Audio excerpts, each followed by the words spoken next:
the everyday Hogwarts player. This video is purely for entertainment and does not infringe on copyrights or laws. The rights to the novel and image belong to the original author. We do not claim ownership. Don't like waiting and want to listen to this fanfic in full now? Subscribe to our Patreon, where you'll find the best fanfics. Chapter 201, Principal's Office. It's late at night now, and there's still an hour before the 10 o'clock curfew. You guys should go back quickly. It's almost 10 o'clock.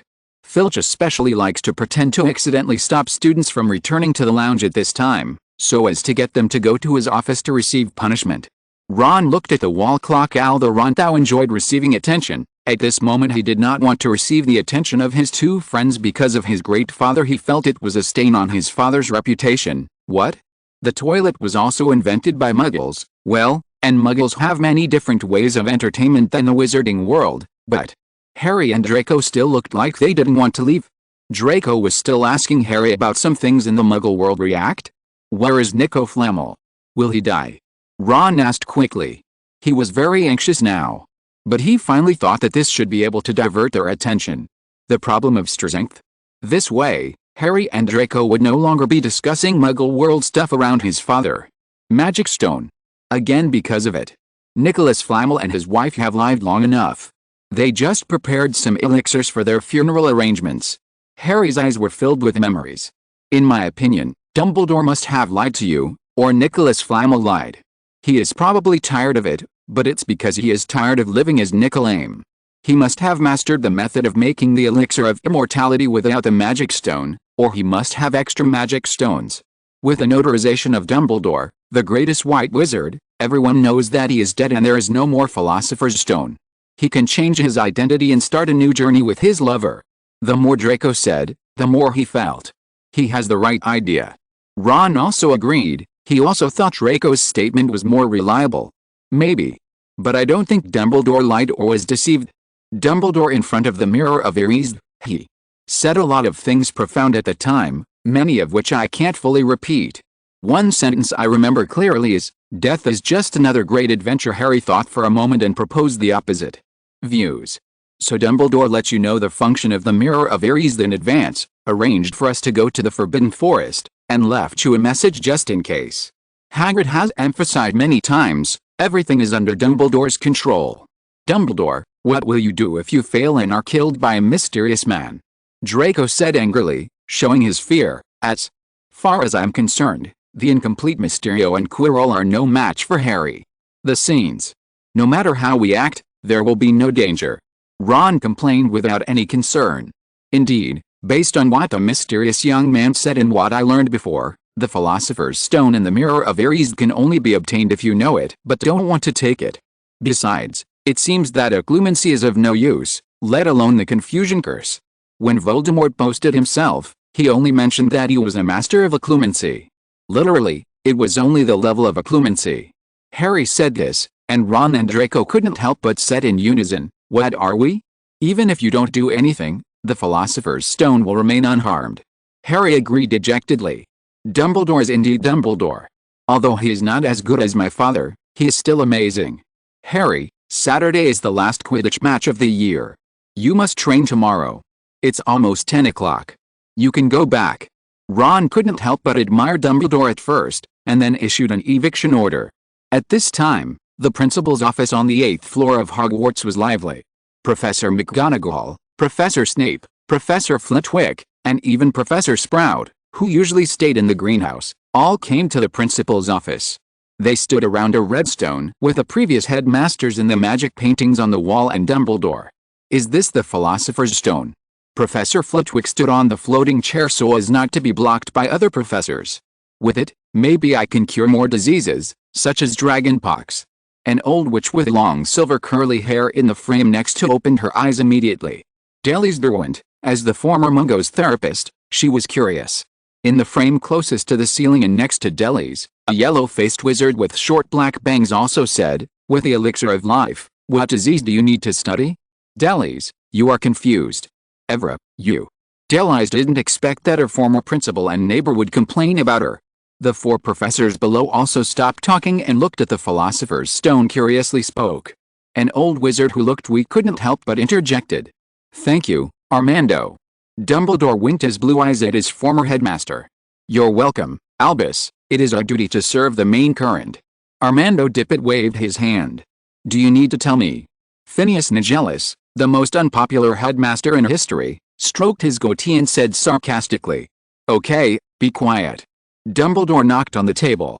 The 4 deans of the college next to them all looked at their noses and their hearts, and remained silent. But soon, Snape couldn't help but said, "Why, aren't you going to destroy it? Isn't that okay?" Professor McGonagall pursed her lips, and Professor Sprout accidentally dropped the gloves with dirt marks on them. Professor Flitwick gasped and almost fell off his chair. The portraits of the male and female principals around them looked like they had known them for a long time. "I'm not asking you to see how I destroyed the Sorcerer's Stone this time. This stone is not the Sorcerer's Stone. Even Voldemort was deceived by him." Dumbledore looked enigmatic and revealed the iconic smile that deserves to be beaten. "When did the mysterious man arrive at school?" Professor McGonagall couldn't help but take a step back, and, "Where is Professor Quirrell?" Chapter 202 The smell of gunpowder in the room. In the principal's office on the 8th floor of Hogwarts, Professor McGonagall's eyes widened and she couldn't help but take a deep breath. She couldn't believe that in Hogwarts, the safest place in her eyes, where children went to school, Dumbledore actually let Voldemort in, as that he is too noble and unwilling to use it. She didn't believe that Voldemort could break into Hogwarts and Dumbledore couldn't stop it, or said he didn't know. Professor Sprout on the side patted Professor McGonagall's back comfortingly. Professor Flitwick finally fell off the chair, but it was okay. The short man was not afraid of falling due to gravity. As for Professor Snape, acted like he knew everything and he didn't want to talk. "So, oh, what a clever alchemical trick to deceive the eyes of the mysterious man and all of us here. But why don't you use your brilliant methods to prevent Voldemort from entering Hogwarts?" Professor McGonagall said, half annoyed and half complimentary. She was so angry that she even forgot to avoid calling the mysterious person a name later. "I think Professor Quirrell will not be killed," Professor Flitwick exclaimed. As the Dean of Ravenclaw and a professor from his own family, he has always paid attention to it. Being sensitive by nature, I have noticed what happened to Quirrell. "Forks," Dumbledore said sadly. "Entry into Hogwarts," Professor Flitwick said while suppressing sadness. "You see, Dumbledore," Phineas Nigellus said slyly, "that's why I hate being a teacher. Young people always think they are absolutely right about everything. Poor conceited little guys. Have you ever thought that the headmaster of Hogwarts might have a good reason for not telling you every detail of his plan?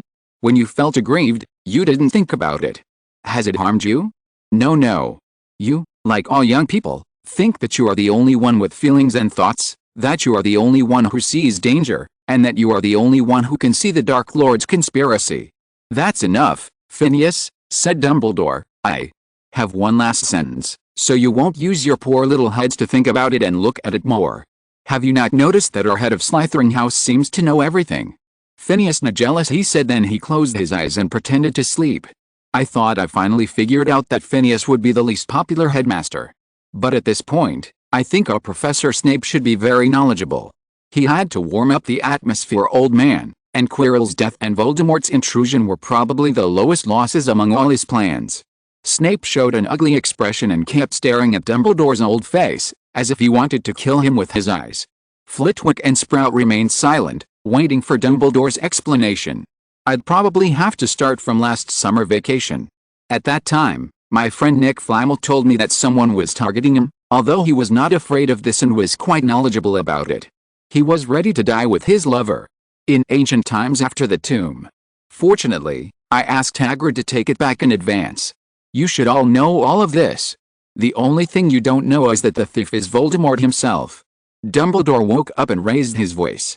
"Next, I will tell you something you don't know. Professor Quirrell has been acting abnormally in front of me, trying to attract my attention, but I can't save him, only he can." Leto sighed. "How is that possible? I mean, even you can't do it." Mag showed a surprised expression. "Voldemort himself was on the back of his head. Maybe he regretted it later, but he did voluntarily let go of his body and mind to allow Voldemort to move in. No one can help him in this regard. He has to put down those unrealistic ideas and ambitions and exclude Voldemort from entering his body. Later, he was even further manipulated, so that an innocent unicorn lost his life. This is something I didn't expect. I didn't think he would collapse so quickly. Voldemort and I both know very well. He understands that I have discovered him, and he also understands that I took action because of Quirrell's life." Dumbledore sighed again. "You have done a good enough job. No student was harmed in this." Mag's eyes were slightly red. "This kid, Quirrell, has a common Ravenclaw problem. The younger a genius is, the more likely he is to have Slytherin-like ambitions." Professor Flitwick stood on the chair again. Yes. Professor Sprout sighed. Snape pursed his lips, but was speechless. "Oh, no students? Then why did Mr. Potter and his friends face Voldemort twice? Not in the classroom, in the Forbidden Forest and the Forbidden Area on the 4th floor." Snape chose to shoot Dumbledore. "Forbidden Forest. Dumbledore, why did you come to me that night?" Sprout, who was next to him, was about to lose control of his before Snape could finish his words and Professor McGonagall could not speak. Dumbledore comforted the most flammable and explosive Professor McGonagall. After all, Snape rarely had anything nice to say when he opened his mouth. Surely enough, under Dumbledore's advanced judgment, Professor McGonagall put her wand back in her pocket and chose to listen to Dumbledore's explanation first. If you're listening to this novel on a channel other than Fanfic World, it means they downloaded and uploaded it without effort. We cordially invite you to visit our channel, Mundo Fanfic Novelis. There you'll find the original version of this story and you can explore many other novels of various genres. We're waiting for you to immerse yourself in a world of incredible novels. Chapter 203. The scene displayed in front of everyone. At this moment, the atmosphere in the principal's office on the 8th floor was extremely tense. Although all the professors understood and believed in Dumbledore, letting the underage wizard face Voldemort had already touched their bottom line.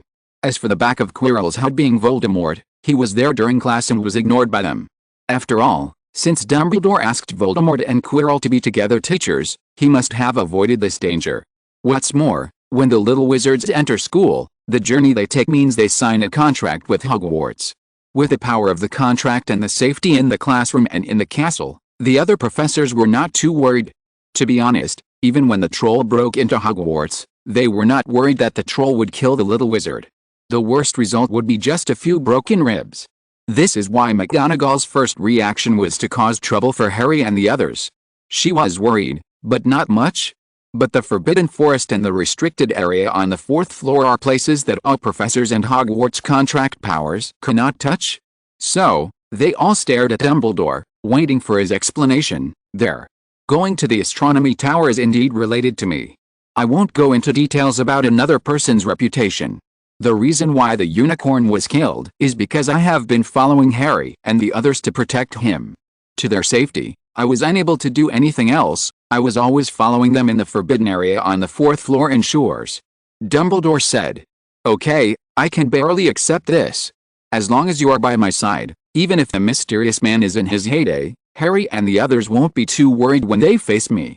But it wasn't because of the conversation you just had when you called us here today. Today's protagonist is obviously this stone that you said is not a magic stone. What do you have to say?" Professor McGonagall quickly thought of this after she regained her composure. "As expected of you, Minerva. The Philosopher's Stone is missing." "It's a lie," Dumbledore said in a pretentious tone. "Come on, Albus. Are you trying to scare us again? If the Sorcerer's Stone is really taken away by a mysterious person, will you start with us and make a lot of noise?" Professor McGonagall waved her hand, indicating that she would not be fooled this time. "Dumbledore can't lie, this is probably just a play on words," Professor Flitwick guessed. "Perhaps, the missing Philosopher's Stone means it was destroyed by Dumbledore, so it disappeared. And the stone is probably used to deceive the mysterious man. Maybe it has other functions, to retroactively record the surrounding information," Professor Snape said while looking at Dumbledore. "Oh, congratulations Severus. You guess it right, but that's not entirely true." Dumbledore blinked at Snape, then took out his wand and pointed it at the red stone on the table. The professors around him and the headmasters and principals in the picture frame all widened their eyes in curiosity. An image appeared in front, but this time they all held their breath and did not speak. That was a young man who stepped out of the moonlight. His everyone handsomeness and the way he appeared surprised all the professors on the side had almost figured out the stone. He tapped the stone with his wand, and the image floating in the air stopped when the mysterious young man entered the chessboard room. If I'm not mistaken, Your defenses are very simple. Especially you, Pomona. As long as you are a wizard and can flash fluorescent lights, you can pass through unharmed. Is it possible that I am the only one who took it seriously? Professor McGonagall's nose trembled slightly, and her brows knitted. Although we don't know the defenses set up by others, nor do we know to what extent they should be set up. But Dumbledore obviously didn't take it seriously, and the defenses in front are likely to be students, such as Fred and George from your college. And as long as Dumbledore's line of defense is there, do we need to be serious?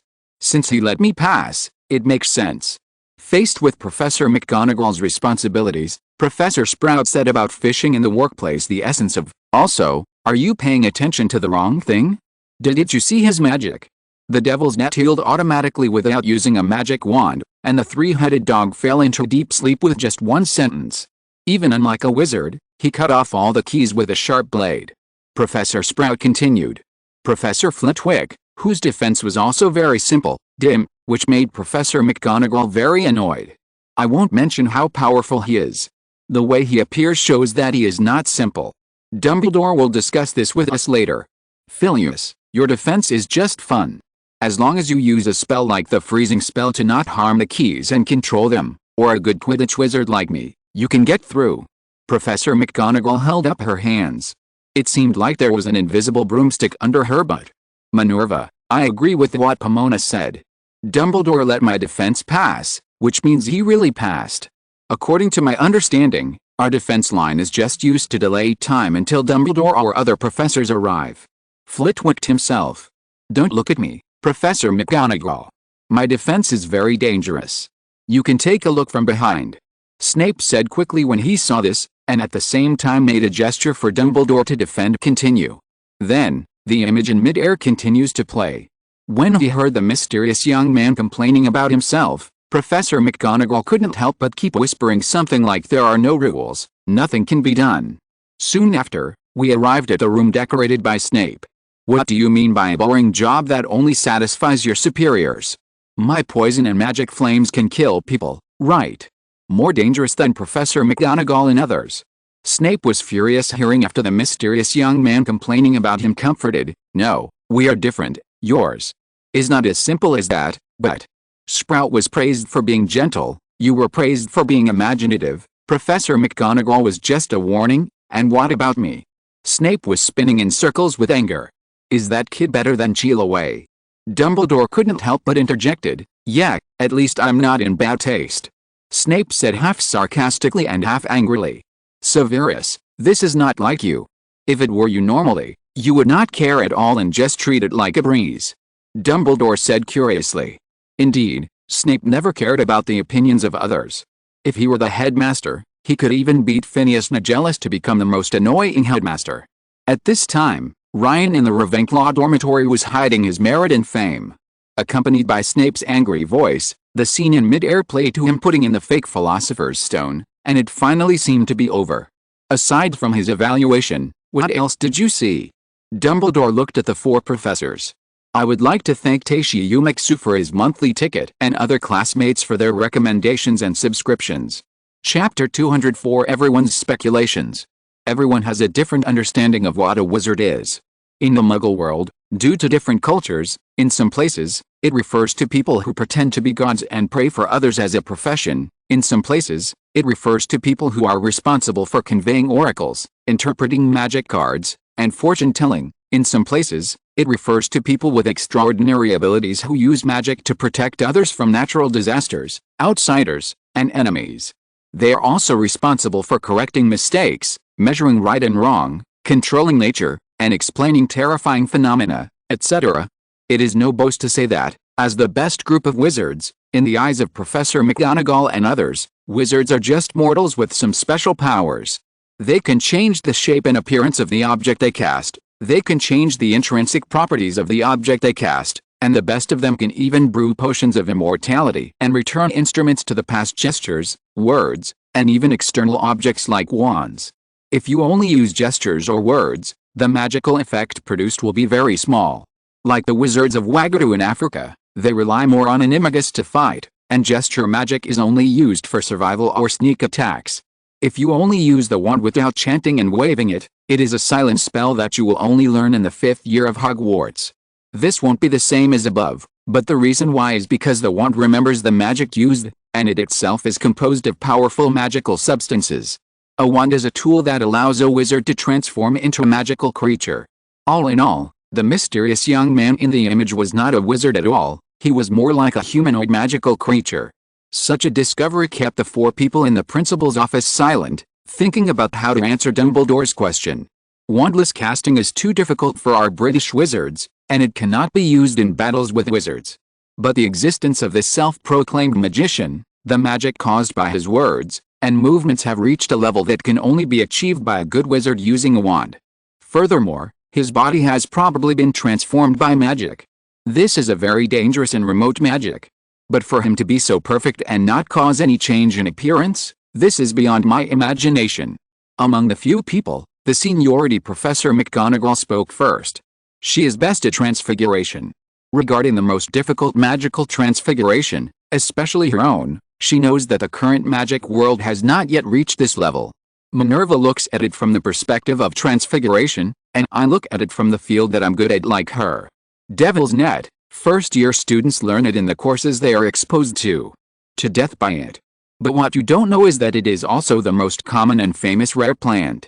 I even dare to say that no magic school will not mention it in the teaching of herbal medicine, because it is also the easiest plant to get as a teaching material and the best to deal with. The reason why it is rare is that it only exists in moist underground areas where there is a lack of sunlight.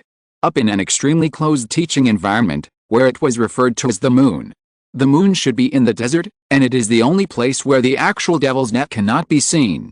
Professor Sprout then said, "No, why not let your imagination run wild? According to what you said, the possibility of you using it means that there are also Devil's Nets in the desert. Why don't you think a little bit more? Why can't he really come from the moon?" His spell-casting pattern and the level of proficiency he displayed show that he uses a technique that is outside of all the schools we are familiar with today, and this pattern cannot be created by one person or one family. He must come from a place outside the magical society we know, and the moon is a place where we wizards have never stayed. Professor Flitwick saw this from Ryan's method of casting spells. However, what he didn't know was that Ryan had a plugin, and his spell-casting mode was developed by himself from scratch, and it was the most suitable for him. In addition, Ryan is now almost equal to LV7. It is normal for Flitwick to make mistakes in judgment. Smart people can see this. This is the case for Flitwick, and so is Dumbledore. This was something Ryan showed deliberately, hoping that they would discover it. Sure enough, after Flitwick pointed it out, others thought carefully and agreed with his statement. Wizards taking the lead behind this. The ridiculous guy who calls himself a magician may be from the group of wizards who landed on the moon in the United States. Snape concluded. Very good, this is exactly what I thought. Dumbledore said with a smile. Then who are you? Isn't that why you asked us to come here? Snape frowned. You guessed it, Severus.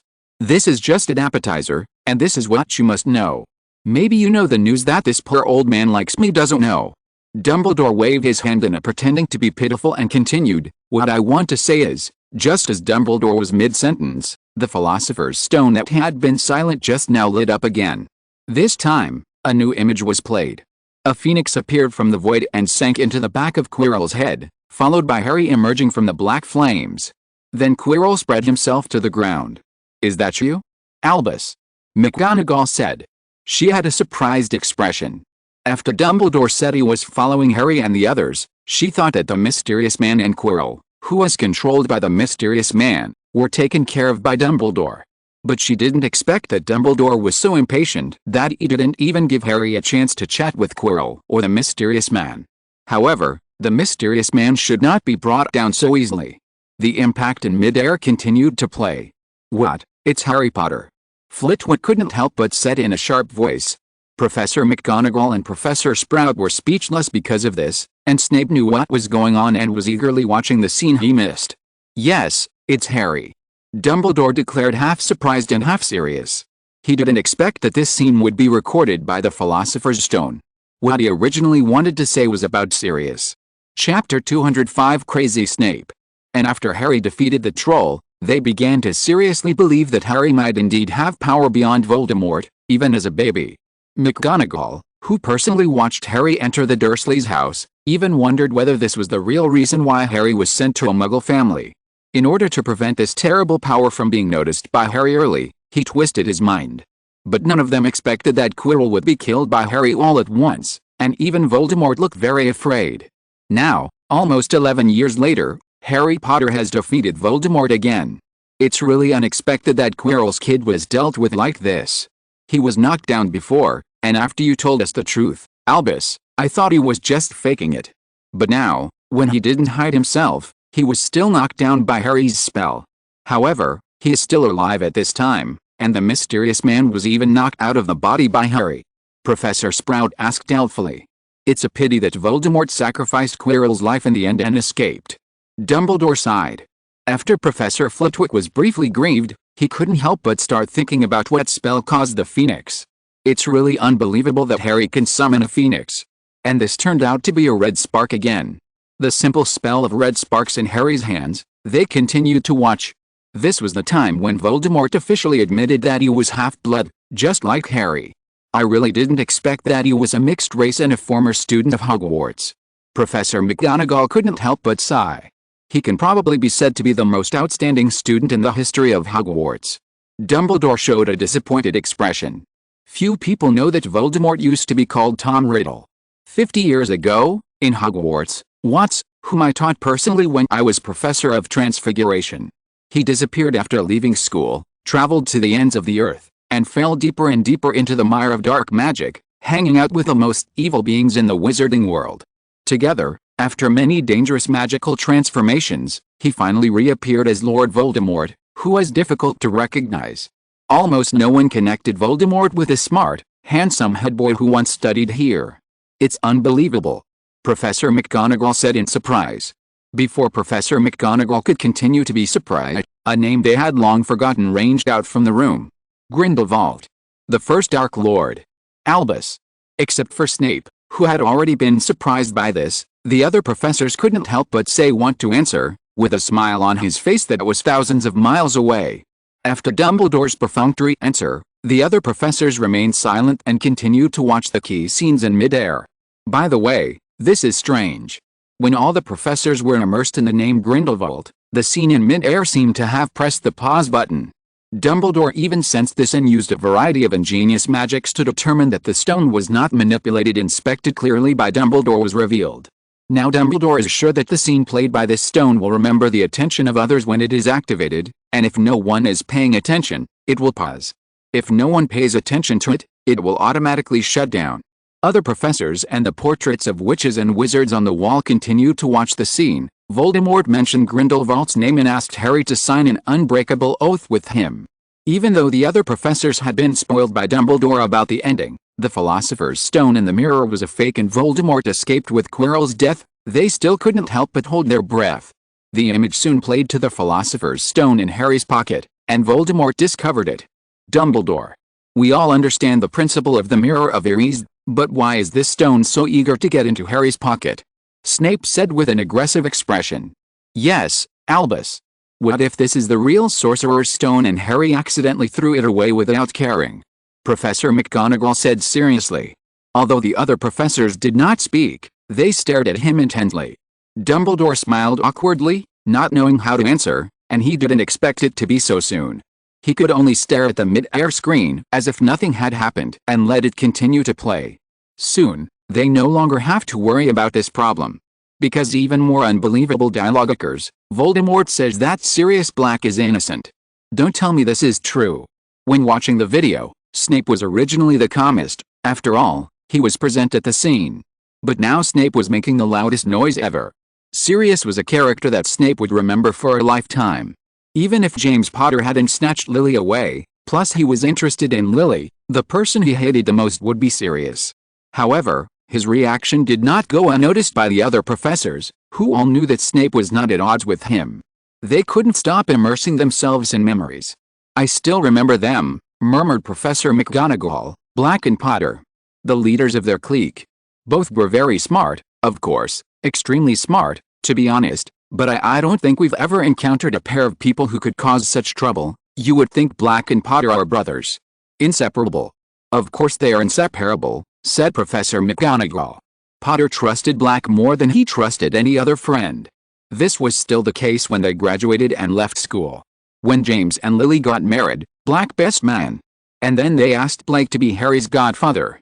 In fact, I have never believed that Black would betray Potter.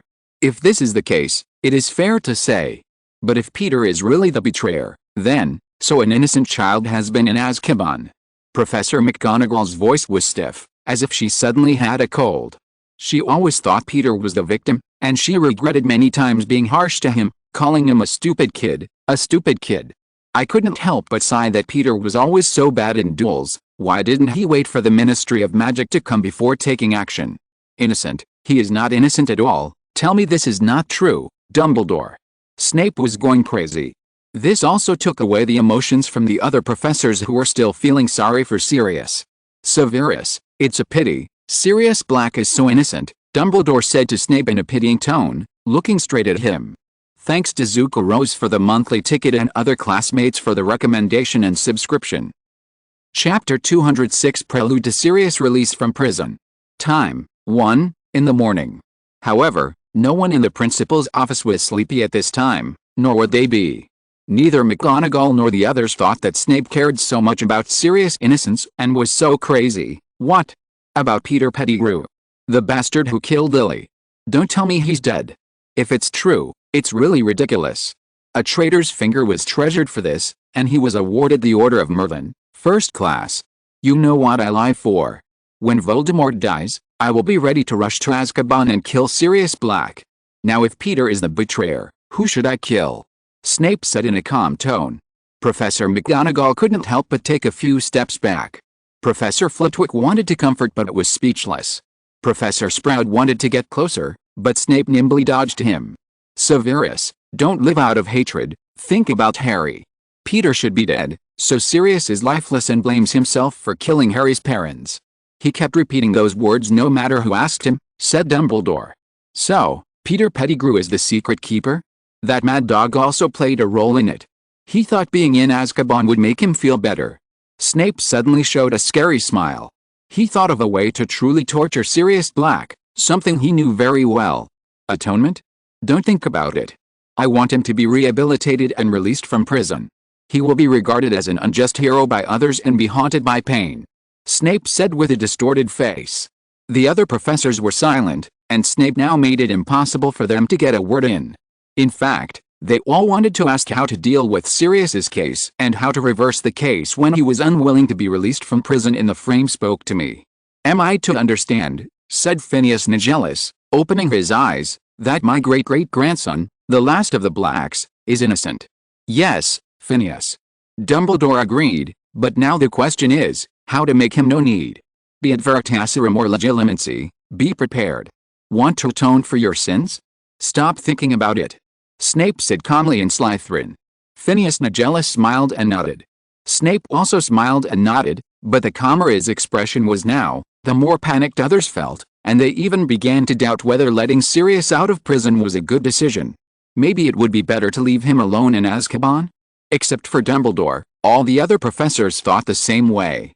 By the way, we can say that we have found traces of Peter Pettigrew. Sirius's case was handled by Old Crouch. He wasn't arrested before school started, but Fudge didn't get much benefit from this matter. Old Crouch's subordinates were not involved because of him.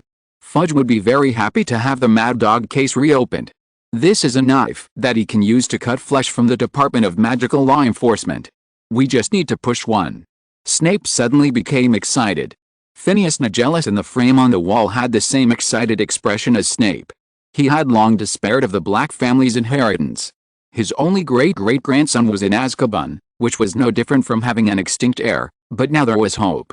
Okay, Severus. It's a good plan. How about we continue to look at the image in the stone, and the rest, Dumbledore suggested, but before he could finish speaking, Snape left resolutely.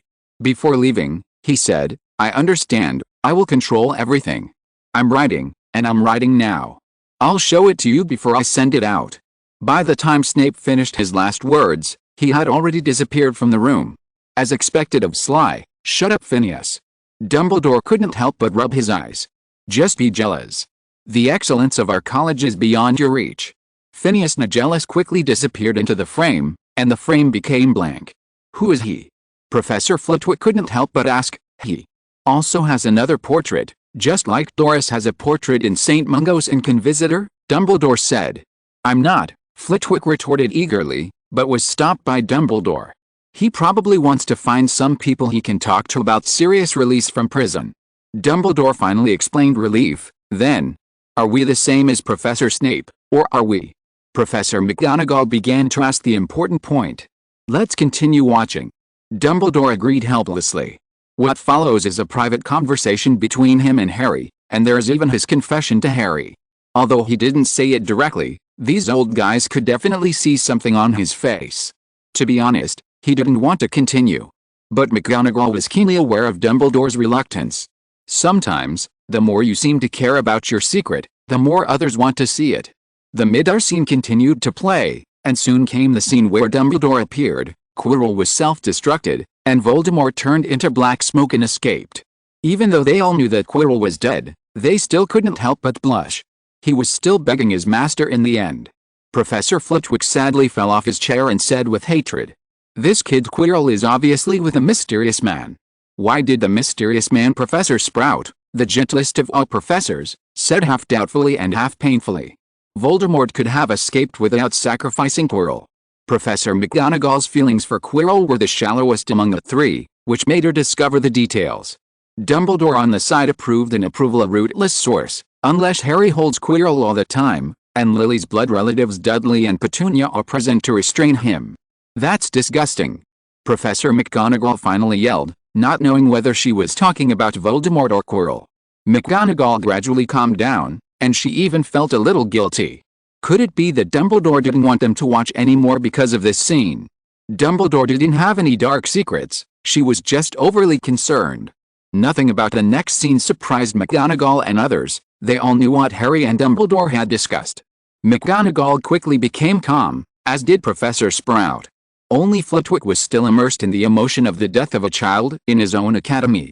Soon, however, there was a long period of calm between Harry and Dumbledore. "I'm not mistaken, Albus, you are blushing," McGonagall said with an incredulous tone. "Are you going to confess your love?" This was Professor Sprout. She had also been in love, and she saw this expression. Chapter 207 Report. After experiencing many worrying things, most people tend to subconsciously divert their attention and stop immersing themselves in distress. Just like office workers often have a good meal, take a hot bath, or have some fun after working overtime. All in all, the best ways to distract yourself are to have fun. Professor McGonagall and the others are like this now. Sirius's innocence and Snape's neuroses had already accumulated a lot of pressure on them. And the people around them are all acquaintances, old friends who have worked together for many years, so they don't have to suppress these things.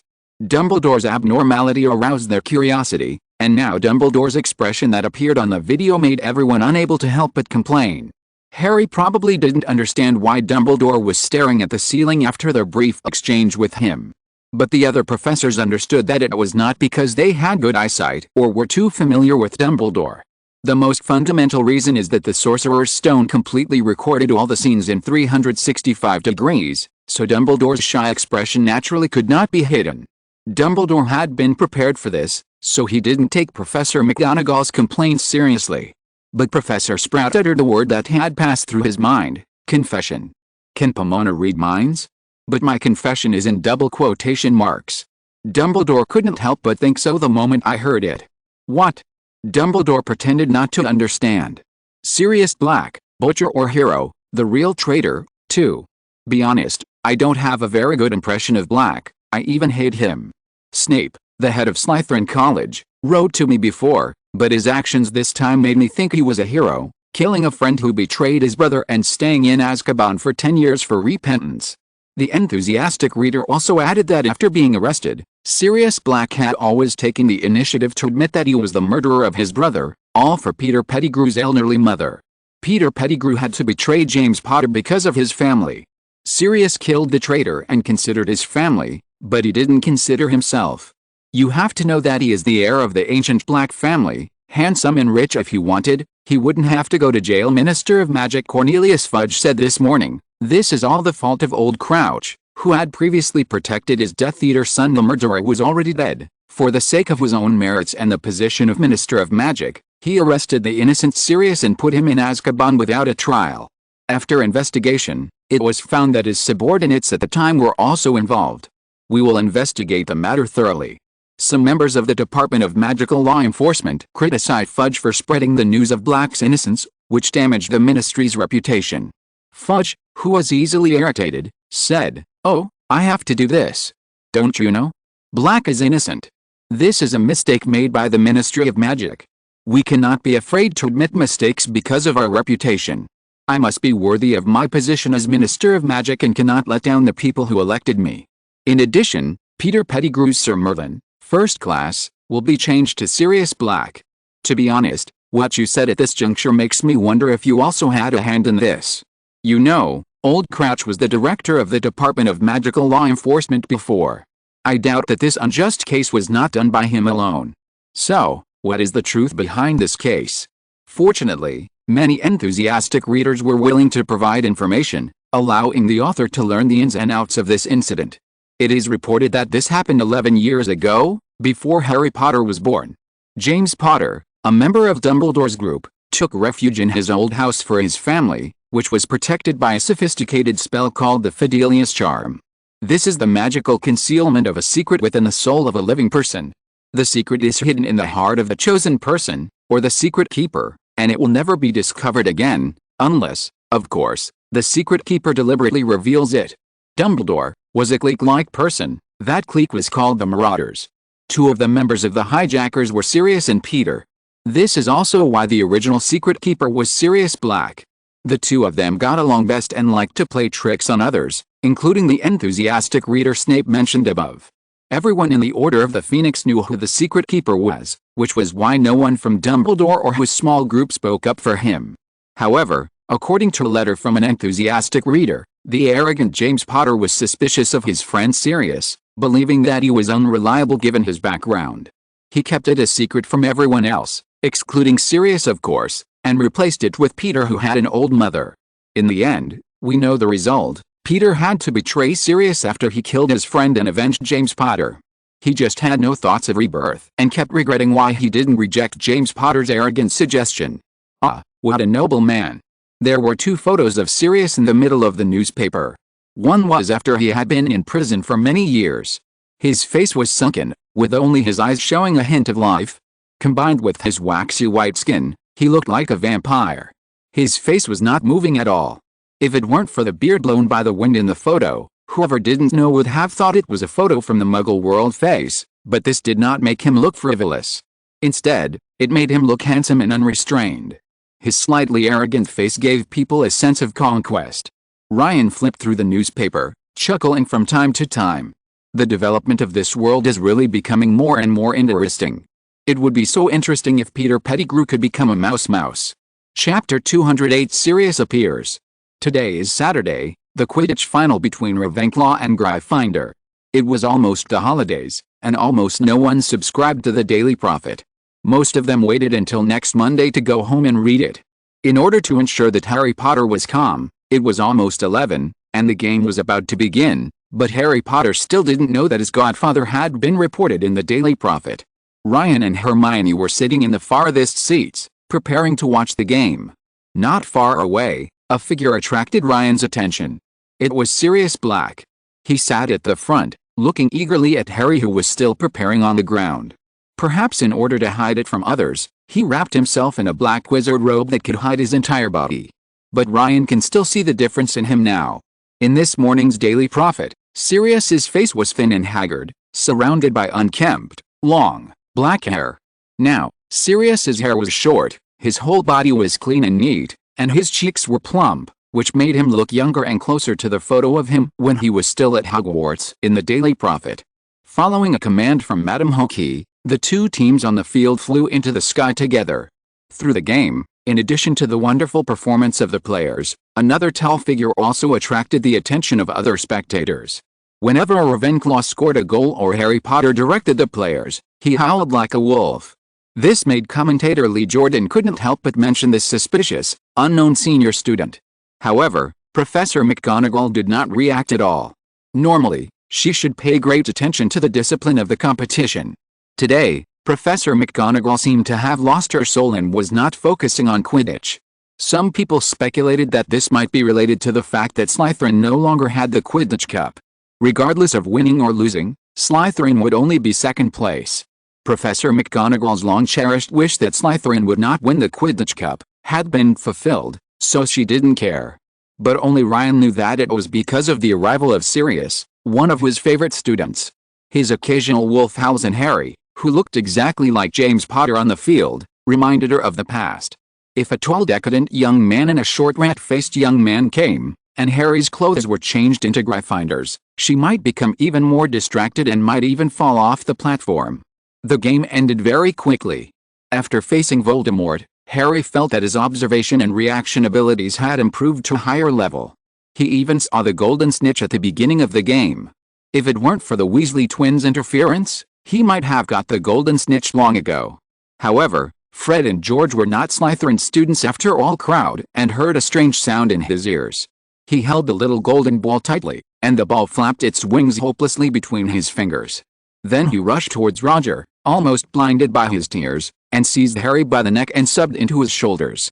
Dennis and Woody bumped into Harry, and Harry felt two huge masses pressing down on him. Then the voices of Phoenix, Henry, and the now-named goalkeeper, Arrow, "We won the trophy. We won the trophy." The Ravenclaws hugged each other and descended, shouting until their voices were hoarse, and returned to the ground. Wave after wave of the sky-blue crowd supporting them rushed over the barriers and onto the court. Countless hands rained down on their backs. Harry felt a surge of noise and bodies surrounding him. Then he and the rest of the team were lifted onto the shoulders of the crowd existence of Voldemort, but his eyes were still red and swollen. Captain Johnny, who couldn't get through the crowd, jumped up and down like a madman, forgetting all his dignity. Ron and Draco were trying hard to squeeze in front of him. They were so excited that they couldn't speak, but their faces were full of smiles. Harry then walked towards the stands where Dumbledore stood waiting, holding the huge Quidditch trophy. Harry took the trophy that Roger handed to him while sobbing, and held it high. Then a wolf howl suddenly sounded, and Harry almost pulled the trophy down. Harry looked closely and saw a guy wrapped in a black robe. Judging from his height, he should be a 7th grade student. Could he be the goalkeeper Arrow, or a friend of Dennis and Woody? They were also in 7th year, and Harry's heart skipped a beat when he thought of this, and Arrow, whose name they just learned, would all be gone. Harry had to suppress his reluctance, put on a smile, and walk to the trophy display room surrounded by the crowd, putting down their glory. They weren't going to take it back to the lounge, and since it was going to end up here eventually, they might as well leave it here now, which would be the best display of their honor. Just as Harry was about to return to his Ravenclaw dormitory, a noise not far away caught his attention. "Me this rat," said the man in black robe in a crazy tone. "It's Ron. The man in the black robe is pointing his wand at him." Just as Harry was about to pull out his wand to stop them, wands stretched out from all directions. They were from Ravenclaw. No, there were students from other colleges as well. "What are you going to do? Don't point your wand at the Weasley children." Percy and the Weasley twins seemed particularly angry since they had already lost the game. "What are you doing?" "To steal my scabbers," said Ron angrily. "Is he serious?" Draco said in surprise, and then stared at the mouse lying on Ron's shoulder. At this time, Ron had already grabbed it tightly, and he was terrified and ready to drill under Ron's neck. Rat? Could he be? Professor McGonagall looked surprised and took out his wand. "Yes, he is the traitor." Sirius took off his black robe, revealing his distorted face. Chapter 209 Crazy Black. Who is Sirius? Is he famous? Sirius escaped from prison. Get out of jail so soon. Why is the Daily Prophet so slow? After Sirius lit up the image, the little wizards around him whispered. Peter Pettigrew is not dead. Is he Ron's rat? Harry understood instantly. What? Ron gradually calmed down. He held Scabbers closer to him, looking scared. What could my rat have to do with anything? It's not a rat, Blake said suddenly in a hoarse voice. What do you mean? Of course it's a rat. No, it's not, Black retorted vehemently. which made him look even more like a madman. He's a wizard. Is he an animagus? Peter Pettigrew. Professor McGonagall asked doubtfully. I'm sorry, James and I lied to you. We Sirius spat in disgust. The three of us are all animagus, unregistered. This is impossible. Badman has been with us for almost 11 years. Percy gave it to me. Ron retorts fiercely. Scabbers screamed like a pig and scratched Ron's face and neck, trying to escape. Give him to me quickly. The Weasley boy. Black roared, shaking the wand again, and the fingertips holding the wand were about to turn white. The surrounding students were whispering, and the faces of Ron, Draco, and Harry were uncertain. Show some respect to our little brother. He is the nemesis of the poachers of magical creatures. Defeat Ron Weasley, one of the three musketeers of the mysterious man. No need to think about it, this must be Fred and George. Okay. Ron Weasley, can you give him to me? Harry, who is like James, and Professor McGonagall, who had already taken out his wand, and he tried his best to control it.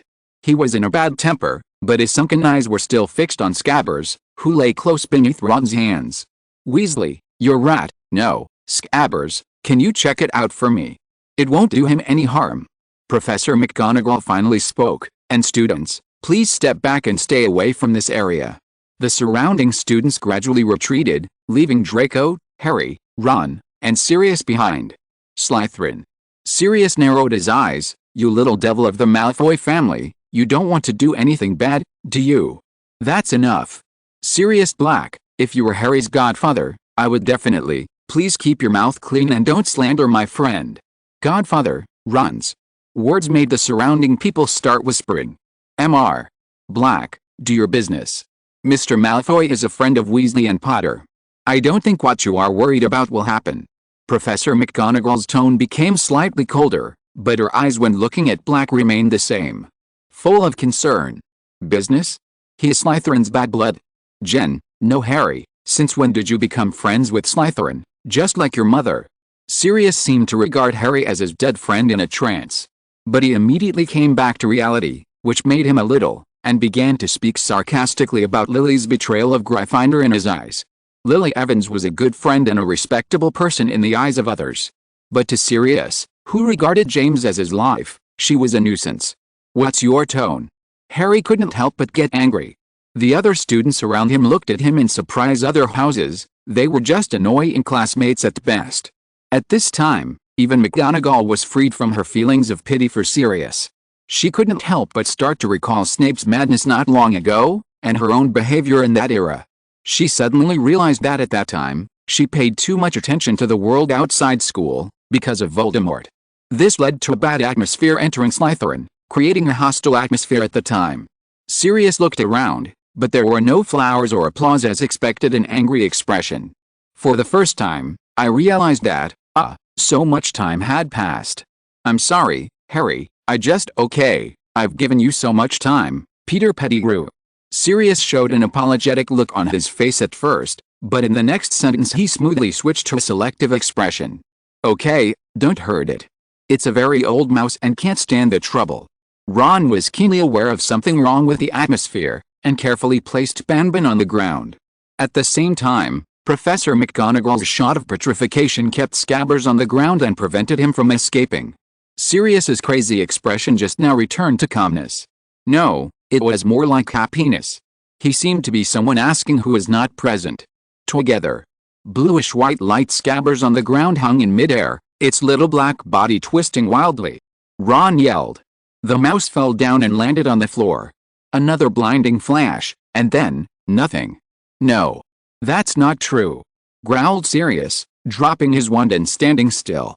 Sirius's spell interrupted Professor McGonagall's, and Scabbers on the ground suddenly came alive and got into Ron's pocket. Poor, pitiful. Ron said as he kept stroking Scabbers with his hand. Sirius, you have a lot to say to Harry now. Do you want to go to my office? Professor McGonagall's eyes were red and she deliberately changed the subject and said to Sirius. No, Harry must hate me now. Sirius said disappointedly.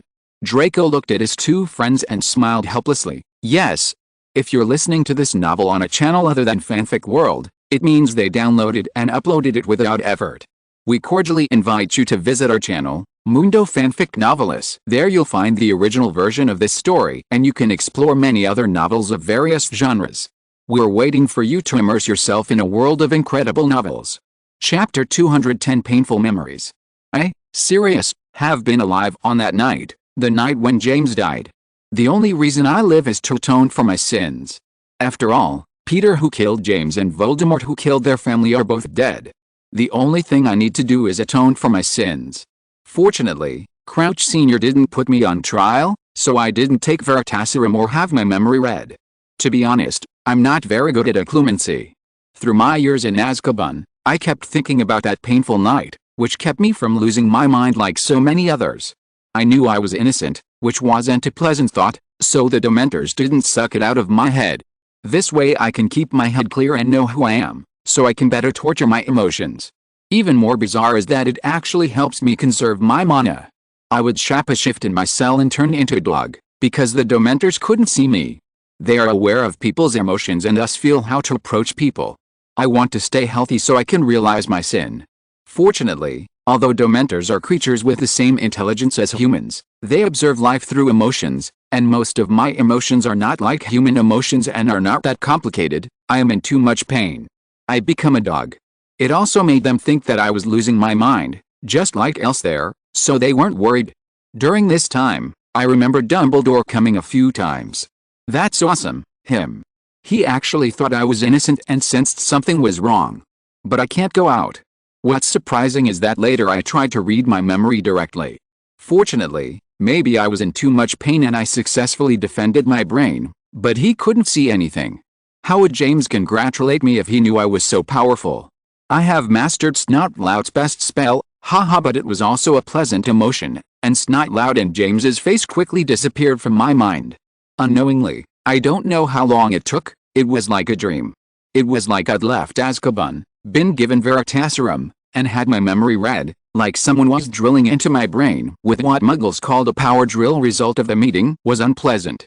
It was really unpleasant, and what made me even more annoying was that after I left Azkaban, the pleasant memories kept flooding back to me, which made it so easy for me to have my memory read. I'm set free. All the confiscated property of the Black family was actually returned. The first thing I thought of was not because I cared about them. On the contrary, I hated them by the Ministry of Magic and my cousin Narcissa and her husband. I am really surprised that these things can come back. Somehow, everyone almost knew my story, and they all saw me as a hero. Damn it. James' death actually became my medal. The reverent look in every wizard's eyes was like a red iron rod, piercing hard into my heart. And some stupid old fuddy-duddy trying to hook me up with someone to marry. Only then did I realize that Phineas Nigellus, my most hated ancestor, had a lot to do with it, a portrait. I wanted to give it all away, but Dumbledore reminded me that it might put some people out of work, and that I would need it if I wanted to live with Harry when he came of age. Harry. How could I have forgotten about Harry? James' son. For a moment, I forgot why I had to live with him as an adult, and I didn't even notice. No, I still noticed it. How could I not care about Snape, the snot-nosed name? He became head of Slytherin. Isn't he a Death Eater? He turned out to be a spy. It was also certified by Dumbledore. What would Snotlout do to James' child? I met Harry when I went to James' house to play, and he looked just like James. I'm going to Hogwarts. Fortunately, Dumbledore allowed me, and I decided to take care of myself first and drink some replenishing potion. But the magic potion is really cheap. Have prices dropped? I didn't pay too much attention. Creature was still alive, and the portrait of my stupid mother scolded me again. But it doesn't matter, I need to see Harry, I need to have a good rest and eat well. I heard that it was the Quidditch final that day, and he seemed to be the seeker. Just like James. I didn't know exactly what house he was in, but it must be Gryffindor. Time soon came to Saturday. I changed my clothes, and before the game started, I met Dumbledore and the others, except for Snotlout. I also met Peeves, an old friend I haven't seen for a long time. That old ghost Filch is not dead yet, and neither is his cat. How annoying. I felt very unlucky, so I hid my figure with a black robe and came to the Quidditch pitch. Harry was a Ravenclaw. But I didn't pay attention, I just felt that James was flying on the court. As expected of James' son, he won the Quidditch Cup. Then, I spotted Peter, The Weasley kid on his shoulder. He's not dead. I'm going to kill him. No, Harry is here. If I had just been released from prison, I would have killed him directly. But now, I'm going to let Harry live with me, and I'm going to be patient. Changed, all changed together. Potter and Malfoy and Weasley actually became friends. Even a mouse can be a bridesmaid for a cat. I accidentally revealed my true feelings for Lily. If so, will Harry agree to live with me? No matter, there's still Peter. Professor McGonagall is here. After all the superficial work is done, I will kill this traitor directly. Azkaban is probably where I should stay. I don't want others to think I'm a hero. I'm a waste. That's just a mouse. Not Peter. Let me die. Sirius stood there blankly, with his wand at his feet. The students around him were all driven away by Professor McGonagall. Harry and the others seemed to have said something, but it didn't matter. Sirius, go to my office with Potter. Professor McGonagall shook his shoulders and handed the wand into his hand. These words were like a ray of sunshine, temporarily breaking through the haze in Sirius's heart, just like your mother. Sirius ignored Professor McGonagall and knelt down and said to Harry, also, I'm sorry for saying anything about your mother. I said bad things to your friends and wasted your time. Chapter 211 Sirius's Reverie. I just said, you just stayed in Azkaban for too long and your head is confused. Harry said with a grin. Sirius heard it clearly this time and let out a whiff-like laugh. Call you and your friends, let's go to the lounge, I have a lot to say to you. Sirius stretched out his hand to Harry, then suppressed a smile and smiled at Draco and Ron. Arthur is your father, I know him. Narcissa is your mother, she is my cousin. The way, Sirius was ready for a long game. Although he was big-hearted, he also understood that he had deeply offended the friends of his godson Harry, but after a few simple greetings, after he mentioned that he had a magically modified motorcycle, for some reason, this one was named Luoen's kid no longer had a cold face, and it seemed that even his cousin's son was a little more polite to him. And Harry, whom he cared about the most, no longer just pitied himself, like an adult to a sick child, he gradually became closer to him. Although Professor McGonagall glared at him for this, it was harmless. Harry's attitude was the most important thing. Oh, Professor, how come so many years have passed, your classroom still hasn't changed much? Sirius found a seat to sit down familiarly, and waved for Harry and his friends to come over.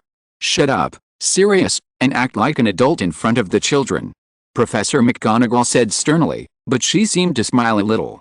Anyway, her lips are no longer pursed so tightly. What is this? Today's Daily Prophet. Sirius, this is you, Harry said, pointing to the newspaper on the table. He noticed a very crucial point. Sirius didn't know what to say to him. So Harry decided that he would come up with a topic that's enough.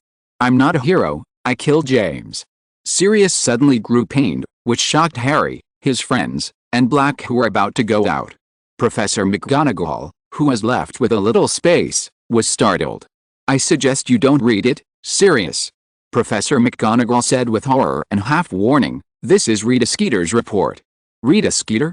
Oh, I remember, a guy who likes to make up nonsense, Nerd Academy. I'm sorry, I don't have a problem with Ravenclaw, I just don't like her very much. Sirius' eyes were filled with tears, the light of memories. Sirius came back to his senses only to find that both his godson and his little friend looked understanding. They were not as angry as he expected for accidentally slandering Ravenclaw. What did I miss? How come you all know her so well? Is she very famous now? Mr. Black, you don't want to know. Ron said gloomily. He didn't mind the Rita Skeeter coverage, after all it made him famous. But now he thinks that he has joined the team that defeated the mysterious man, and he does not care about this reputation. For the first time he felt Harry's feelings deeply, but this made Sirius full of interest. He looked at the corner of Professor McGonagall's study. If he remembered correctly and the place had not changed, that's where the newspaper was. Articles that Professor McGonagall is interested in will be taken out and placed there separately. Gringotts was robbed, who is so brave? But no, old Crouch was caught, and young Crouch, he is still alive. Harry, he is my neighbor.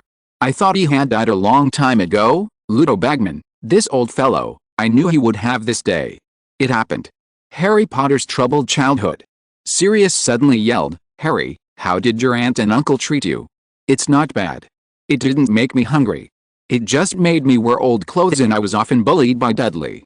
But Dudley is no longer like that," Harry said lightly, without mentioning his pain in detail childhood. When he was a child, in the storage room under the stairs, he often thought about whether he would have other relatives who would suddenly appear and take him away. To be honest, in these thousands of fantasies, he had already written a script, and all his pain and grievances were condensed in it. He could even recite this manuscript backwards and forwards. But now, he doesn't want to say too much, as long as he is happy now. Old clothes. That Dudley must be in Hogwarts. I'm going to find him. And there's that old fool Dumbledore. I'm going to go find him, the Dursleys, and that Petunia. They hate the James family, Merlin's beard. How could I forget you, Harry, me? This way, Harry could grow up with me. What Harry didn't expect was that even at this level, Sirius couldn't stand it. He stood up and turned around in circles. If it hadn't been for some advice from Professor McGonagall, Harry doubted that he would really go to Dudley and teach him a lesson with the magic. "Do you know my aunt and uncle?" Harry suddenly discovered a spot blind. "Yes. No, it should be said that I just know them. They are a stupid couple who hate wizards and muggles. I even know that Dursley sells drills." Sirius showed a dangerous look. "That's enough, Sirius, don't just leave Azkaban and go back a few days later," Professor McGonagall said eagerly. She was very familiar with Sirius' eyes. Whenever he wanted to do something, she would its this expression. "I know, Professor, I understand propriety." Sirius licked his lips. Childhood. They wanted to cheer for Sirius, but Professor McGonagall was here, so they had to stay calm. Harry showed a smile that was half troubled and half happy. Although Sirius had a brain problem, he did care about him. "Professor McGonagall, I have graduated. Oh, and let me see. Harry Potter is in Hogwarts. Strange orientation. If James is the same as this report, then who will it be?" Sirius suddenly gasped for breath. If it was true, the only choice for his partner would be himself. He was surprised to find that he was shaken a little deep in his heart. If this were the case, would Lily Evans be with James? "Sirius, this isn't true." Harry, Ron and Draco all yelled in unison. "What?" Thinking about other things just now, and didn't continue reading the newspaper at all thanks to Teishi Yumaksu for the monthly ticket. This is the 4th time this month. I am really grateful, and there are no words to express my gratitude. I also remember the subscriptions and recommendations from other classmates. Chapter 212 Family or Justice? It was 1, 2, and the atmosphere in Professor McGonagall's study on the 2nd floor of Hogwarts was extremely anxious. Is this the evil tendency of Dudley Dursley in the previous report? "Harry, you don't know it." Sirius looked at Harry dubiously. After being awakened by Harry's words, he read the entire report. "Said so. No. I like girls." Harry blushed. Professor McGonagall on the side knew that he should leave and give them some space, but now he suddenly couldn't bear to leave. After all, eating more melons is a beautiful thing. "Which girl? Tell me. I was very popular when I was young. I will check it for you." Sirius looked gossipy. He was now like an old father, ready to look at his daughter-in-law, with a kind face, which made his somewhat lackluster skin glow red. Not yet. Could it really be? No way. Ron puffed up his chest confidently.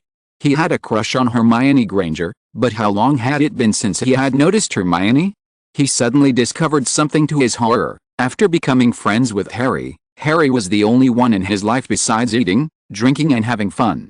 Could it be possible that he really did? Ron tightened his chest and showed a doubtful expression straight. The kind look on Sirius's face disappeared. He was not blind. He found his godson Harry and Ron the Weasley family, both of whom looked like self-doubts. But fortunately, the Malfoy brats were very normal, and he could barely accept Potter and Weasley. If it were Malfoy, it would be a nightmare. "We are still children." Harry suddenly realized that Sirius's expression was getting worse and worse. "Child? Okay, I can barely make sense." Smacked his lips. "So the news about Rita Skeeter is all fabricated. Why do I think it's quite reliable?" Then, Sirius inadvertently looked at the report that Professor McGonagall did not recommend him to read. "I take back what I said before. Rita Skeeter is just a fabricator. Snape wrote to me before saying that he was a hero. It was all for Peter Pettigrew's elderly mother. Peter Pettigrew had to betray.